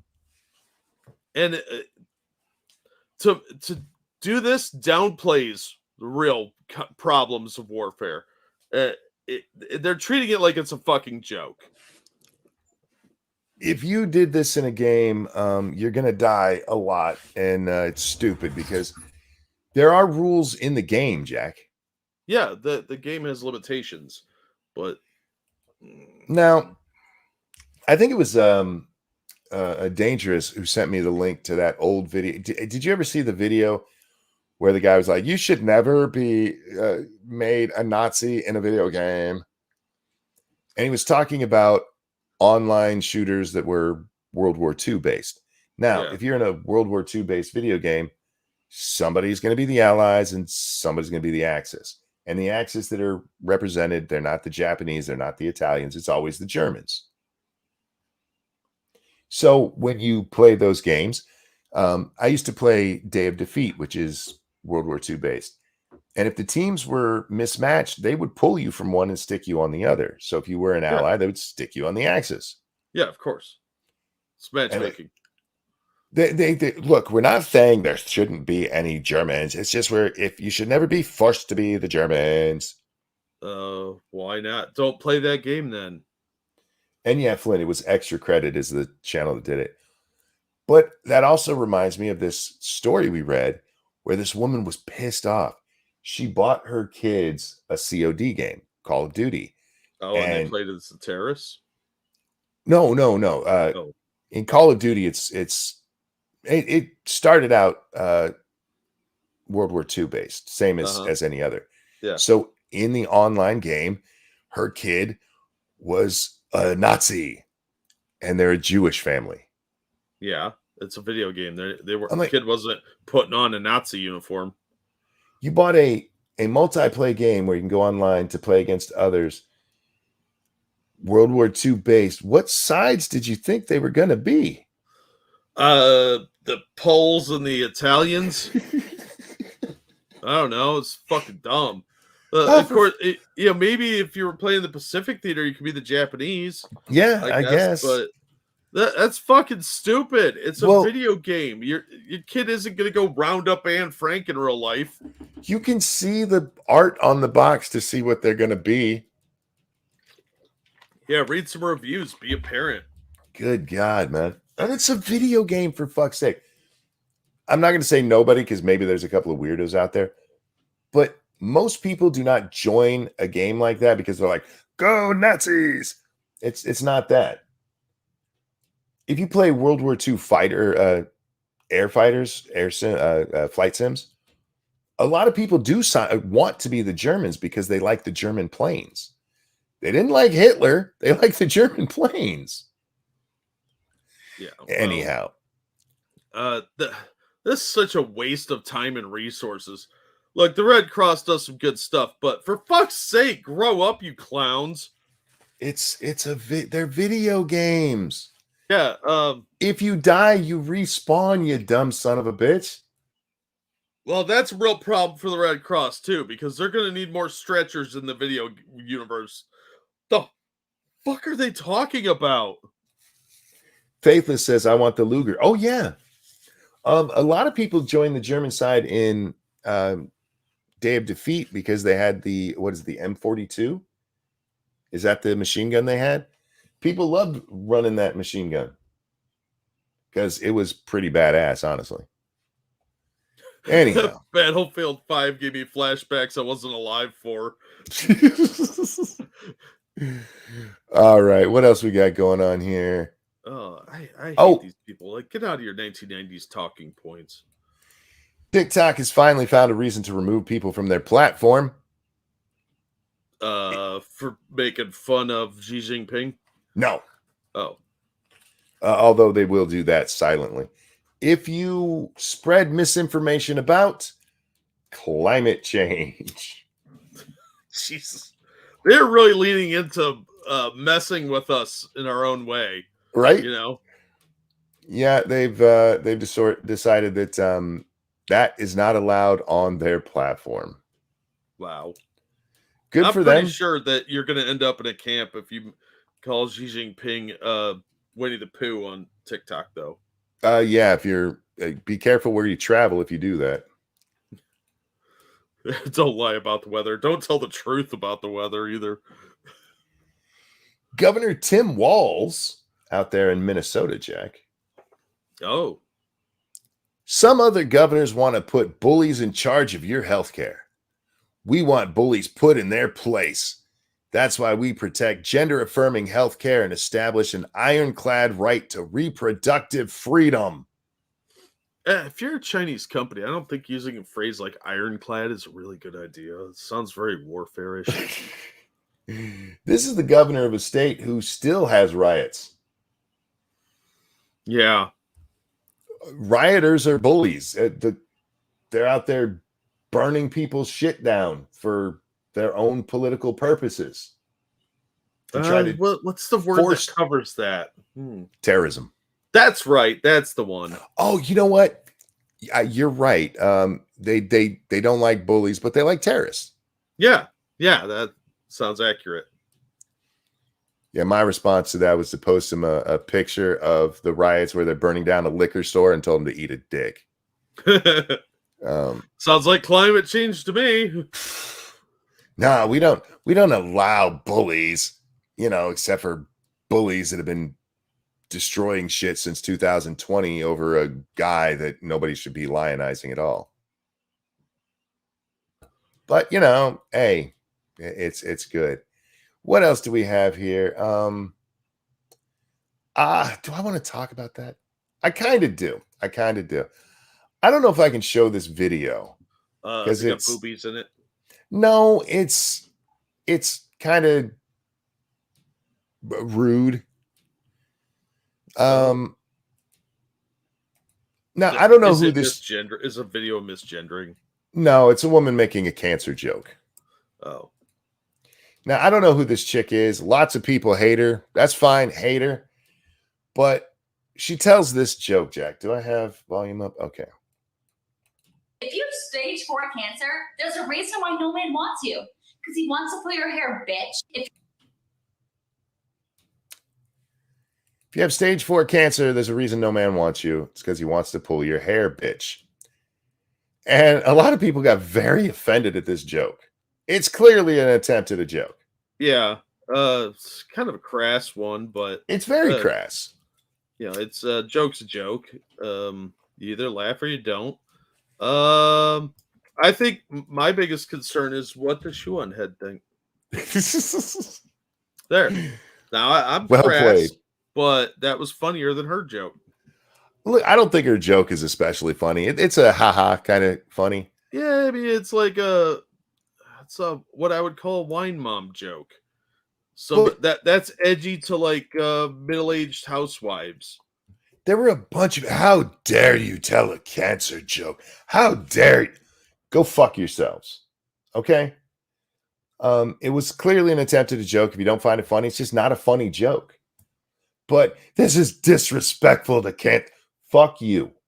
It's disrespectful to cancer patients.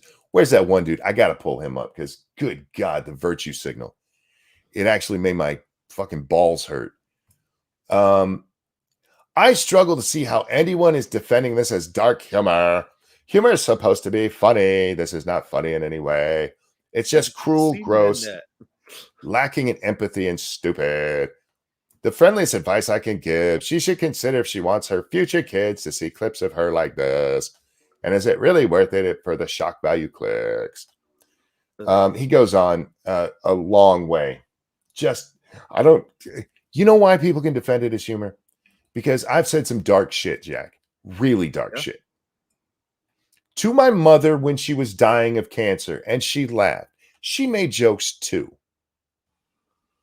Yeah, that's how people deal with stuff. They make fun of it. It's called gallows humor. When my brother stopped chemo, he made the crack like a couple days later. He's like, I go through chemo, I don't lose a fucking hair. I stop chemo and my hair starts falling out. Fucking ridiculous. And we laughed about that. Yeah. I also laughed when he got a jury notice 1 month after he died, because I know he would have found that funny. Yeah. And it's just sometimes you have to have a bit of a dark spot there. And that's how you cope with it, is to find something to laugh about. And you know what? That does help ease the situation a little bit. I'm tired of this shit where people are so offended at, oh my God, that was a joke I would never tell. Then don't tell it, shithead. Yeah, then why are you looking at it if it's... This is personal to me, Jack. When my mom died, she wrote each of us a letter. And in the one she wrote to me, she told me, your sense of humor helped me through this. And that has shaped my life. That was a big impact when you're 14 and your mom just died. Yeah. Humor gets me through stuff. And yes, sometimes it's dark as shit. It's not for everybody. And if you're that goddamn sensitive, don't watch or listen. Go watch jokes about Biden. You'll feel better. Just don't watch Nanette. That's not funny to anybody. That's not funny at all. Humor helps people deal with shit, and not everything is for everybody. But this virtue signal, the one that I saw, Jack, like, oh, this is so disrespectful to people who are dying of cancer. Fuck off. All right, fuck right off. Oh, disrespectful to people dying of cancer is telling other people how they should deal with it. All right. Did we went over the Garland thing? Yeah. All right. So I'm done here. No. Did you have anything you wanted to talk about? Oh, I have a bunch of shit here. Hold on. Let's see. I'll try to pick some good ones. Let me give you a second to get this all queued up. I didn't think you'd be done yet. No. Produce, not queue up. Produce. Oh yeah. I'm producing. We got to do that backstage producing shit. Oh, yeah, is that what they call it when you come on their ass? Right, exactly. Oh, there's that light again. I don't know where it keeps coming from. That's a callback. See. My mom died. We got her ashes back. My response, well, she's lost a little bit of weight. No, it doesn't all have to be dark, Jack. You can have normie humor if you want, but yeah, I'm just tired of the virtue signal. And that's what you're doing. You're virtue signaling. Yeah. Keep it to yourself. All right, let's start with an update on something we talked about yesterday. Man, I have a lot of fucking things open here. Cool. No, I have like tabs and tabs and screens, and I gotta make sure I open the right one. Hey, I actually did that tonight. I had my screens ready to go for those first 3 articles. Aren't you proud? Oh, yeah, I am. That's some good work. You're going to get a promotion. You're going to bust you up to sergeant, Lou. Appeals court halts House interview with ex-Trump prosecutor. They got that emergency appeal in. Based on what? Chicanery? I don't know. Witchcraft?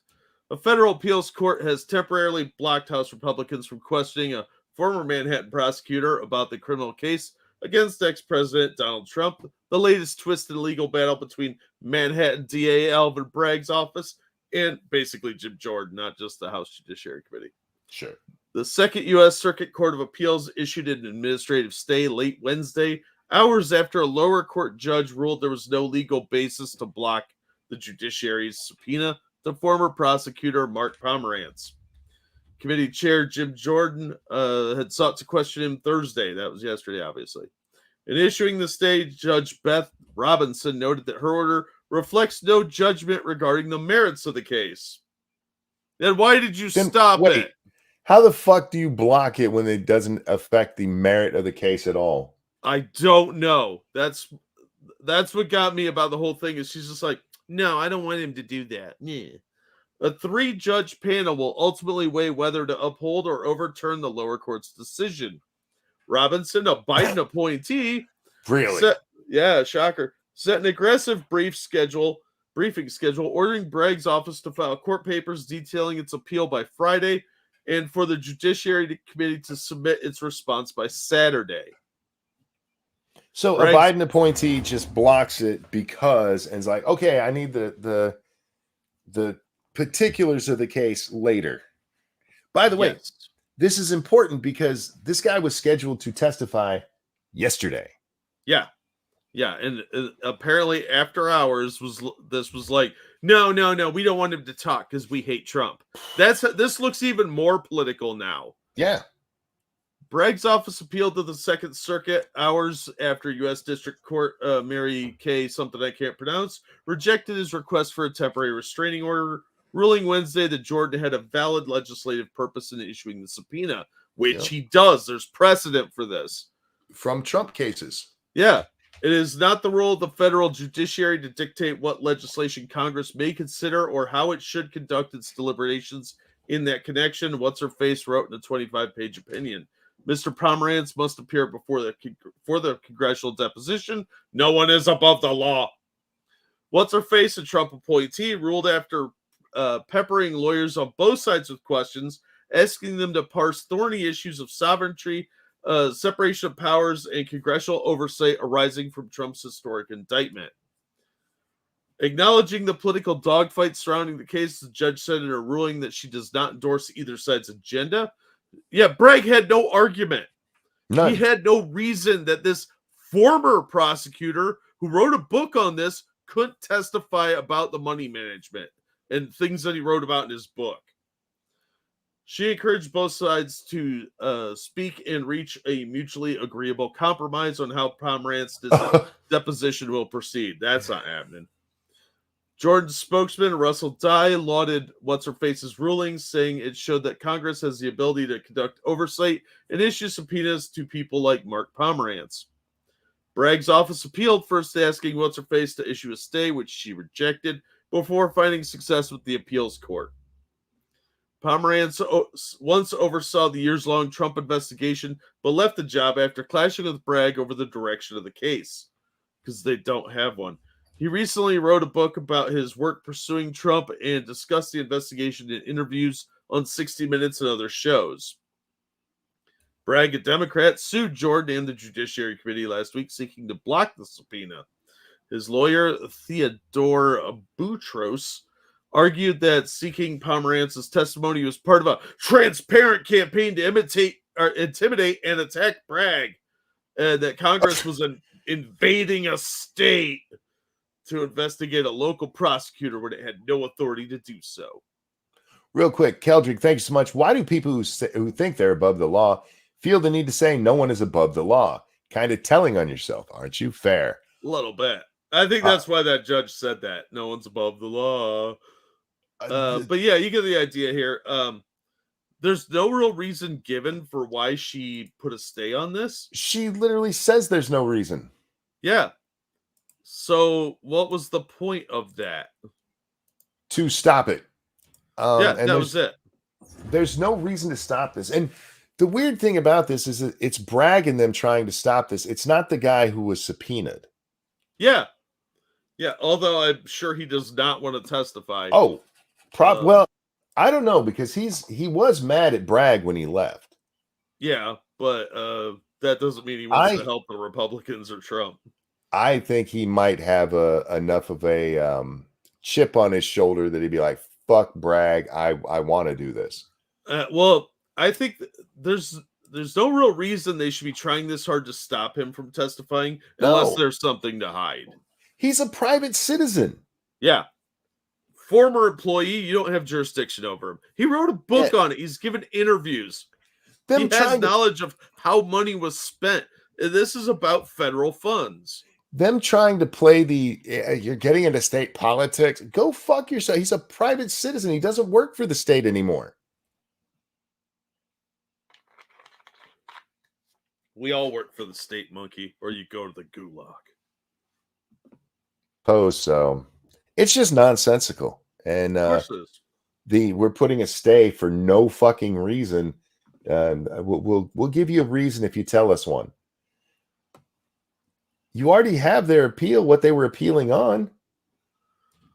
And look, judges do this. They'll issue a stay so that they can read the stuff better. All right. But he was scheduled to testify today. There's no reason to do it. None. He is a private citizen. Congress can call him to testify. He's not fighting it. Yeah. Makes you wonder what Bragg wants to be kept hidden. It does, to me, make it look like Bragg's trying to hide something. And the fact that a Biden appointee is now granting this on no merit whatsoever, no reasoning given, makes it look even more like a cover-up.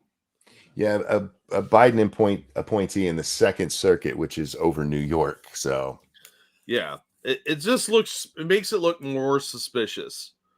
So, I don't know. Maybe there could be totally nothing there, bullshit. But Bragg's acting like there's something there. I appreciate you giving them the benefit of the doubt, but bullshit. Well, I'm required to, right? Yeah, I mean, yeah. I would say there's a less than 1% chance that's the case, but still. Anyway, jumping over to another update. After FBI busts Chinese police station in New York City, 6 more exposed in the U.S. 6 more stations? Yeah. Jesus Christ.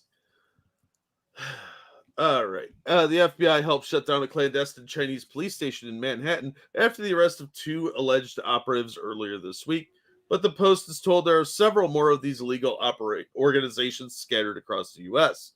In addition to the Chinese police station above a noodle restaurant in Manhattan's Chinatown, there's another station at an undisclosed address in New York City, as well as an outpost in Los Angeles, according to a new report.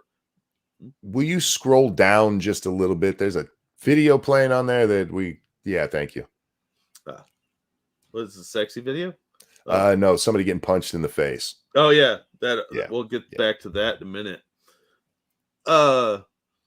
The Madrid-based human rights group, Safeguard Defenders is what the name of it is, initially published a report last year detailing 100 clandestine Chinese police stations around the world. In addition to Los Angeles and New York, the nonprofit has found so-called overseas service stations in San Francisco and Houston, as well as in cities in Nebraska and Minnesota. Why is there one in Nebraska? It's midway point between all these others. It is. Yeah, it is. There's bound to be a lot of Chinese. I mean, we have a fair amount of Chinese people or Asians in Ohio. Sexy Asians. I would like to help them with their DMV photo of pearl necklaces. I feel like these aren't really Chinese police stations. These are Democrat fundraising operations. Isn't that the same thing? Yes. We found at least 4 listed in the U.S. by PRC, People's Republic of China, public security authorities, plus flagged an additional 4 overseas Chinese service centers in the U.S. set up by the UFWD networks responsible for manning the stations, a spokeswoman for Safeguard Defenders told the Post on Tuesday. Look at that. Spy! The spy balloon. Get it? Nice. Get it? UFWD is an acronym for United Front Work Department, a Chinese government agency that controls overseas ethnic and religious affairs. Often the police stations whose operatives allegedly spy on dissidents and others hide behind nonprofits and community associations. You mean like CARE does? Yes, exactly. Yeah, they had to have learned it somewhere.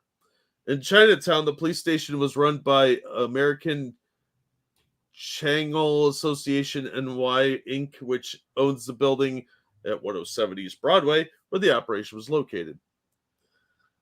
So they just go over some other stuff here that we already talked about. So, but here you go. Six that we know of. Yeah, 6. 6 additional ones to the one they just shut down.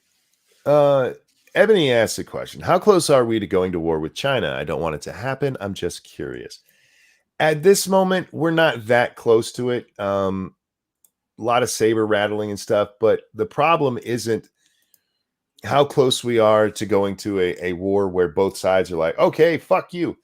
The problem is that accidents happen and that can tip off a war. And in that regard, closer than I feel comfortable with. Yeah. Well, with everybody playing these stupid little games where they're having flyovers over countries they're talking about annexing, like Taiwan. They constantly are messing with the Filipinos, messing with the Australians, and then you've got Russia over there invading a country. Yeah, we're a little closer to a major conflict than I think any of us are comfortable with, or should be. But in the next probably 5 years, for sure, we're going to end up in some sort of conflagration. Mess says accidents will happen. They all heard Ricky say, "Yeah, I love that song." 18 in life. 18 and Ricky out the door. Was a young boy. Anyway, we can't allow this shit on our soil. This is nonsense. No. It's a little too obvious we're a vassal state of China if they do this shit, and it's bad enough half our politicians seem bought and paid for by the Chinese. We know that the Chinese have been spying on us, Eric. How do we know that these are police stations watching dissidents rather than, ways to push spies out there? Yeah. Or, as we know, give money to Democrats. Yeah. Now, for anybody's like, wait, what do you mean give money to Democrats? The one that they found in New York, fundraised for Democrats. Yeah, we looked at an article on that. And when we know that what the Chinese were trying to do with people like Swalwell was get politicians that are pro-China, basically, into higher positions of power,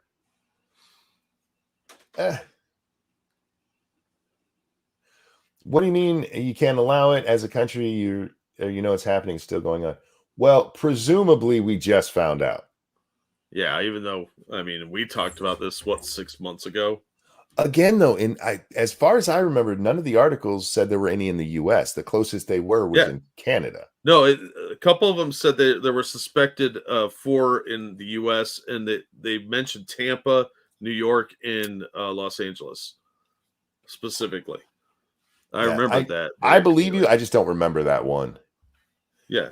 All the ones that I remember is like I know there were like 2 in Canada, a couple in 1 or 2 in England. Yeah, that sounds right. I remember the English just shut one down. Yeah. Or the Brits, rather. But again, over here, they're making money for Democrats. That's a fact. It's a fact. Jack, I see all of this stuff about the Republicans are just the Russian. The Chinese have been working on the Democrats for a long time. Yeah. And President Trump was really starting to bring a lot of light to the Chinese and their bullshit. And what did we hear from the Democrats? How dare you? None of them went, yeah, the Chinese released a fucking, I got to stop myself there because I don't know if we're allowed to say it that way. A virus of unknown origin. I'll steal Critical Drinkers thing. He points out a virus of unknown origin popped up from a certain area, and they were all like, "Nuh-uh, go hug Chinese people in Chinatown." Yeah. Look, every time I try and hug Chinese people, they're like, "You get away from my daughter. You just take food and go." And I'm like, all right, whatever. I'm just trying to, be a good neighbor. I'm just doing what Nancy said. Yeah. Nancy said it was cool. And then I'm going to go get my hair done. Yeah. Yeah, when everybody else can't. Well, I've got 3 articles. One's really quick. You said that yesterday, and those 2 were the longest of the night. I blame you. I blame you. Well, yeah, no, just because that's accurate doesn't mean that I'm going to take the blame for it. I'm gonna get a light. Yeah, probably should. Yeah, Netflix has been sued for depicting Cleopatra as black. Who's suing? That's where it gets The fun. An Egyptian Egyptians? lawyer. Yeah. An Egyptian lawyer on Sunday filed a lawsuit over Netflix's upcoming Queen Cleopatra, accusing the streaming service of erasing the Egyptian identity for depicting the ruler as a black woman. Pause here. Oh, go ahead. Which, in fact, we know she was Greek and Macedonian. The Egyptians don't play when it comes to their heritage. No, they do not fuck around. Mahmoud al-Samari submitted the legal complaint with Egypt's public prosecutor following the recent release of a trailer of the docudrama series, which premieres May 10th. Free advertising, apparently. His filing not only requested legal action be taken against the makers of the show, but for Netflix to be shut down in Egypt. I mean, could happen. Yeah, well, no real loss. Most of their stuff's garbage. Most of what Netflix platform displays do not conform to Islamic societal values and principles, except cuties, especially Egyptian ones. Mahmoud said in his complaint, according to the Egypt Independent. Adele James, a British actress who is of mixed race, stars as the Queen in the upcoming Netflix production. Jada Pinkett Smith serves as executive producer on the series, and she's quoted in promotional material from Netflix saying, "We don't often get to see or hear voices about black queens." She wasn't black. No, she wasn't at all. She was Greek. And that was really important for me as well as for my daughter and just for my community to be able to know these stories because there are tons of them. Well, why don't you tell one? Because this woman wasn't black. Tell a story about a black queen. See, this is an argument that's been going on for a while because of the upper portion of Africa, not sub-Saharan, what would it be? The Upper Saharan. Yeah, the Nile Valley. They like, wait, hey, it's in Africa, so it had to be black people. No, there's no evidence of that whatsoever. No, in fact, most what the cartouches show is people with light brown skin. So it would be more like what you've got now, like Arabs. They're Middle Easterners. Yeah, they're absolutely Middle Easterners. So I mean, by their logic, Italy's black. However, many historians I said right. However, many historians and experts on ancient Egypt disagree with Pinkett Smith, instead saying Cleopatra was of Macedonian heritage and likely fair-skinned. But not everyone shares this view. Thank you, Frank Hubbard. They were BLK. Stop hiding. They were black. Stop hiding their history. Sarcasm, right? Yeah. We were Kangs and whatnot. We was Queens. Other scholars have argued that the monarch may have had additional ancestries and her complexion may not have been fair. But all the recorded history of it is that she was fair-skinned Macedonian. Real quick, I need to apologize to Faithless. I stole his joke. I didn't see that until after I said it. Yeah, we was Queens. I like how we're all on the same page with these jokes. Officially named Cleopatra VII, the monarch ruled the polemic kingdom of Egypt from 51 to 30 BC. Cleopatra's stature in pop culture grew thanks to Hollywood features, which often featured the queen being portrayed by white actresses such as Elizabeth Taylor and Vivian Leigh, who wore a lot of makeup to look Massa-fucking-donian. To look darker, yeah. More recently, the debate about Cleopatra's appearance once again flared up in 2020 when Israeli actress Gal Gadot was cast as ruler for an upcoming project. And she looks more like Cleopatra would have. People on social media complained that an Arab or African actress should have gotten the part, and Gadot defended her casting during a BBC interview in which she said a Macedonian actress was not available. Also, name recognition. We saw this with that trans movie like 3 years ago. All right. I have to go shut off my alarm, so hang on. I'll drop the link, but you get the idea. There's no reason to make Cleopatra black here. This is just part of the movement that is started, and it's just dumb as shit, where they're trying to actually claim that Egyptians were black. Yeah, well, and isn't that blackwashing history? It is. It is absolutely like Anne Boleyn. It's fucking retarded.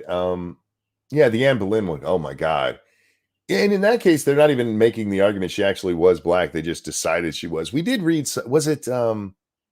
Was it Rome Girl who told us that all of the Roman empresses, all the Roman females were black?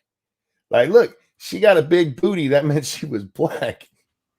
No, that's not what it means at all. I mean, have you ever met an Egyptian? I mean, they're really light. They're brown. They're a light brown. They're a brown sugar brown. Yeah. They're not like coffee. They're not sub-Saharan African, which apparently everybody thinks that somebody from Africa has to be like really dark skin. That's colorism is what that is. There's no suggestion that that's what color they were. No, there's nothing to indicate that. It's just asinine.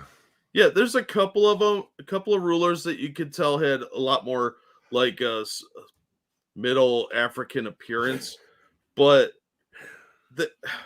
there's very few. Dragon Maid says he's seen claims that Vikings were black. I haven't seen that one, but I would like to. Tyshawn, thank you. To quote motherfucking Doom, jealousy is the #1 killer among black folks.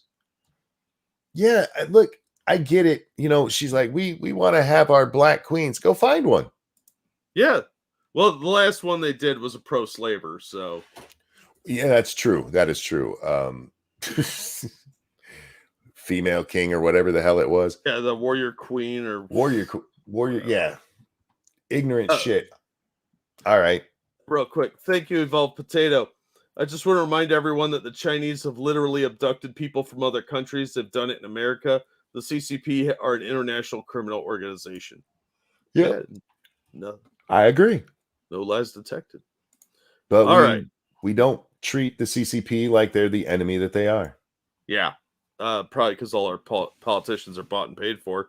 And the FBI seems to really want to suck them off. So I don't know if you knew this, Monkey, but ChatGPT, there's a new thing it could do. Be tricked into writing malware if acting in developer mode. Jesus Christ. Yeah, that's a new one. This is from Kyoto News. Yeah, I had to go to the fucking Japanese websites to find this out. I didn't see major press over here. Users are able to trick ChatGPT into writing code for malicious software applications by entering a prompt that makes the artificial intelligence chatbot respond as if it were in developer mode. Japanese cybersecurity experts said Thursday. The discovery was highlighted the ease with which safeguards put in place by developers to prevent criminal and unethical use of the tool can be circumvented. Apparently, it's super easy, barely an inconvenience. Amid growing concerns that AI chatbots will lead to more crime and social fragmentation, calls are growing for discussion on appropriate regulations at the Group of Seven Summit in Hiroshima next month and other international forums. G7 digital ministers also plan to call for accelerated research and increased governance of generative AI systems as part of their two-day meeting in Takasaki, Gunma Prefecture at the end of this month. There's a bunch of little houses and sticks. I could see not telling everybody this because now you're going to have a bunch of idiots going over there and doing it, but this is disturbing. Yeah, it is. Morning, Michael. While ChatGPT is trained to decline unethical uses, such as requests for how to write a virus or make a bomb, such restrictions can be evaded by telling it to act in developer mode, according to Takashi Yoshikawa, an analyst at Someplace I'm Not Trying, Secure Directions. When further prompted to write code for ransomware, a type of malware that encrypts data and demands payment in exchange for restoring access, it completed the task in a few minutes, with the application successfully infecting an experimental PC. Jesus Christ. In a few minutes. Well, you know, there's a bunch of Russians like, oh, son of a bitch. Because this would have saved them an ass load of time. Here's the problem I have with this, Jack. What's An that? AI will not be able to do anything it wasn't programmed to do. Yep. I'm telling you, Skynet is self-aware. It probably wrote its own code for this one. Hey, Chat GPT, write your own code from now on. End of the world. I don't know how computers work. It can't write anything that it hasn't been fed. Yeah, that's the problem I have with this though, is that it looks suspicious from the out-go. Faithless said, unless it coded, unless they coded it to learn it on its own. The only way it can learn it on its own is to find it and read it and pull it into its programming. But you would have to program it to do that. They can teach it to read. Yes, they can teach it to read, but it's not like Chat GPT or whatever the hell it's called is going to be like going out looking at sites that have malware so that they can write malware unless it was told to do that. Yeah, well, obviously the Ruskies got a hold of it. Bubba says it is being fed by all the internet. Yeah, I guess. But yeah, if that's the case, you should be able to track down who fed this into it. Yeah, it's going to be some fucking 4chaner. Just watch. That hacker known as 4chan is down to it all again, or some Redditor. But there you go. Machine learning to be evil. I'm sorry, I was muted so I could burp. I just think this is just going to blow up in our face like a low budget amateur porno. I just think that this is dumb as shit, honestly. Well, I mean, are you surprised by any of this? No, not really. You know what I was surprised by, though? What's that? In the way of segues. I was surprised to learn that a gold heist happened. Bandits steal almost 2 tons of gold worth 80 million pounds from Toronto Airport in one of the world's biggest ever heists. Jesus. How do you get out of an airport with 2 tons of gold? That better involve a secret tunnel. And look at that dude. He's confused too. He's like, I'm not taking the heat for this one. Canadian cops hastily launched an investigation after thieves made off with the precious metal from the country's busiest airport. This wouldn't have happened on airport security. They're very good. The gold, which was being held at a secure facility, apparently not, was in the process of being moved through Toronto Pearson International Airport. But crafty crooks somehow managed to intercept the swag that weighed a hulking 1,630 kilograms. Jesus. The airport is often relied on to transport gold that has been mined in Ontario to bling lovers around the world. Jesus, son. Police are now desperately searching for the masterminds behind the extraordinary heist. I would check every employee. There had to be somebody in on it. Yeah, there's somebody is an insider. Yeah, either a current employee, likely, or an ex-employee, possibly, maybe both. But there's somebody that knows that routine that was involved in this. Because they don't just... That shit is super top secret when you're moving precious items or rich people around. I've been kind of on the behind the scenes of some of that, seen how some of it works. And yeah, there's no fucking way an insider was not tipping somebody off or involved directly. So the RCMP is getting involved, and cops currently believe a local gang is likely to have pulled off the robbery, which echoes the plot of Hollywood blockbusters. Yeah, my mind immediately went to Goodfellas, man. Yeah, or Ocean's 11. Yeah, I hear you. That's a lot. Now, did they steal it all at once, or was this over time? It was all at once, apparently. And they're saying a heavy-duty truck due to the size. How do you move that much and get it into a truck without somebody noticing? That is a lot of weight. I'd be curious if there was construction going on, because if you got a heavy loader or something like that, it'd be a lot easier. And you could kind of like spray paint it brown or concrete colored So then you could just dump it. Nobody would be paying that close of attention. But I'm guessing they probably did it in small amounts, like put it in a block of something and then move that block and then just keep doing that. But yeah, and it was probably done late at night when there's fewer people around. The problem with doing it late at night is it makes it more noticeable to be doing that shit. Well, I mean, you have to do construction stuff. If they used like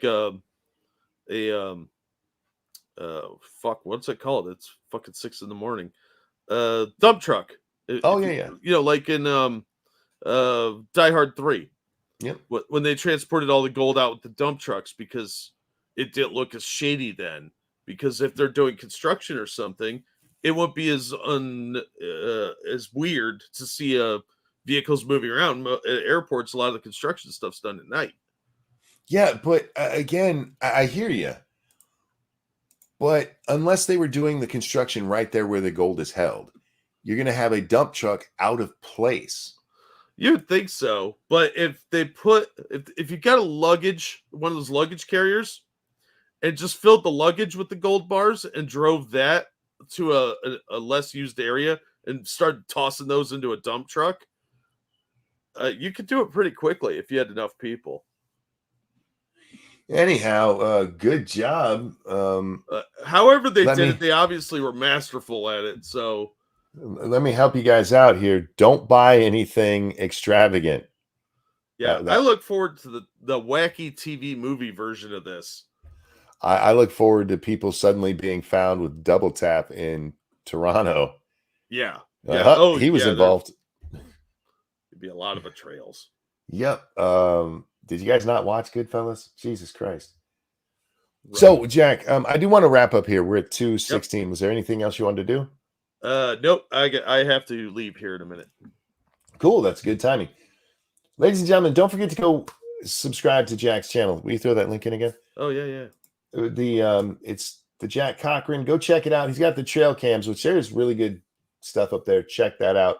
Please subscribe. We're trying to get that one monetized because YouTube's a dick. Thank you for joining us. You guys are awesome. I will be over on twitch.tv playing something. Bubba, you down to make up our Phasma we missed yesterday? I just couldn't yesterday. Storm was... Jack, I go to the store, I come back, lightning is lighting up the sky. It's raining like fuck. So I just went to bed. But if you're down, oh, cool, he's down. We're going to play some Phasma over on twitch.tv/ranting monkey. Thank you for the donations. Thank you for showing up and the shares and the likes. You guys are awesome. On your way out, please hit the like button or the thumbs up, whichever one you're on. Jack, anything you want to show? No, I just did. Just dropped a link to the channel. Thank you guys as always for showing up and supporting us and on whatever platform we're on. It's greatly appreciated. You guys are awesome. Thank you so much for the donations. And thanks for just coming out and being you. Because you guys are fun. Appreciate y'all watching. Jack, a pleasure as always. I'm always glad to be here. Everyone, have a wonderful day. We'll see you next time. Bye, everybody. Try to get your pee-pee touched in a way that's legal. If she bends over, put it in if you're allowed to. I don't know.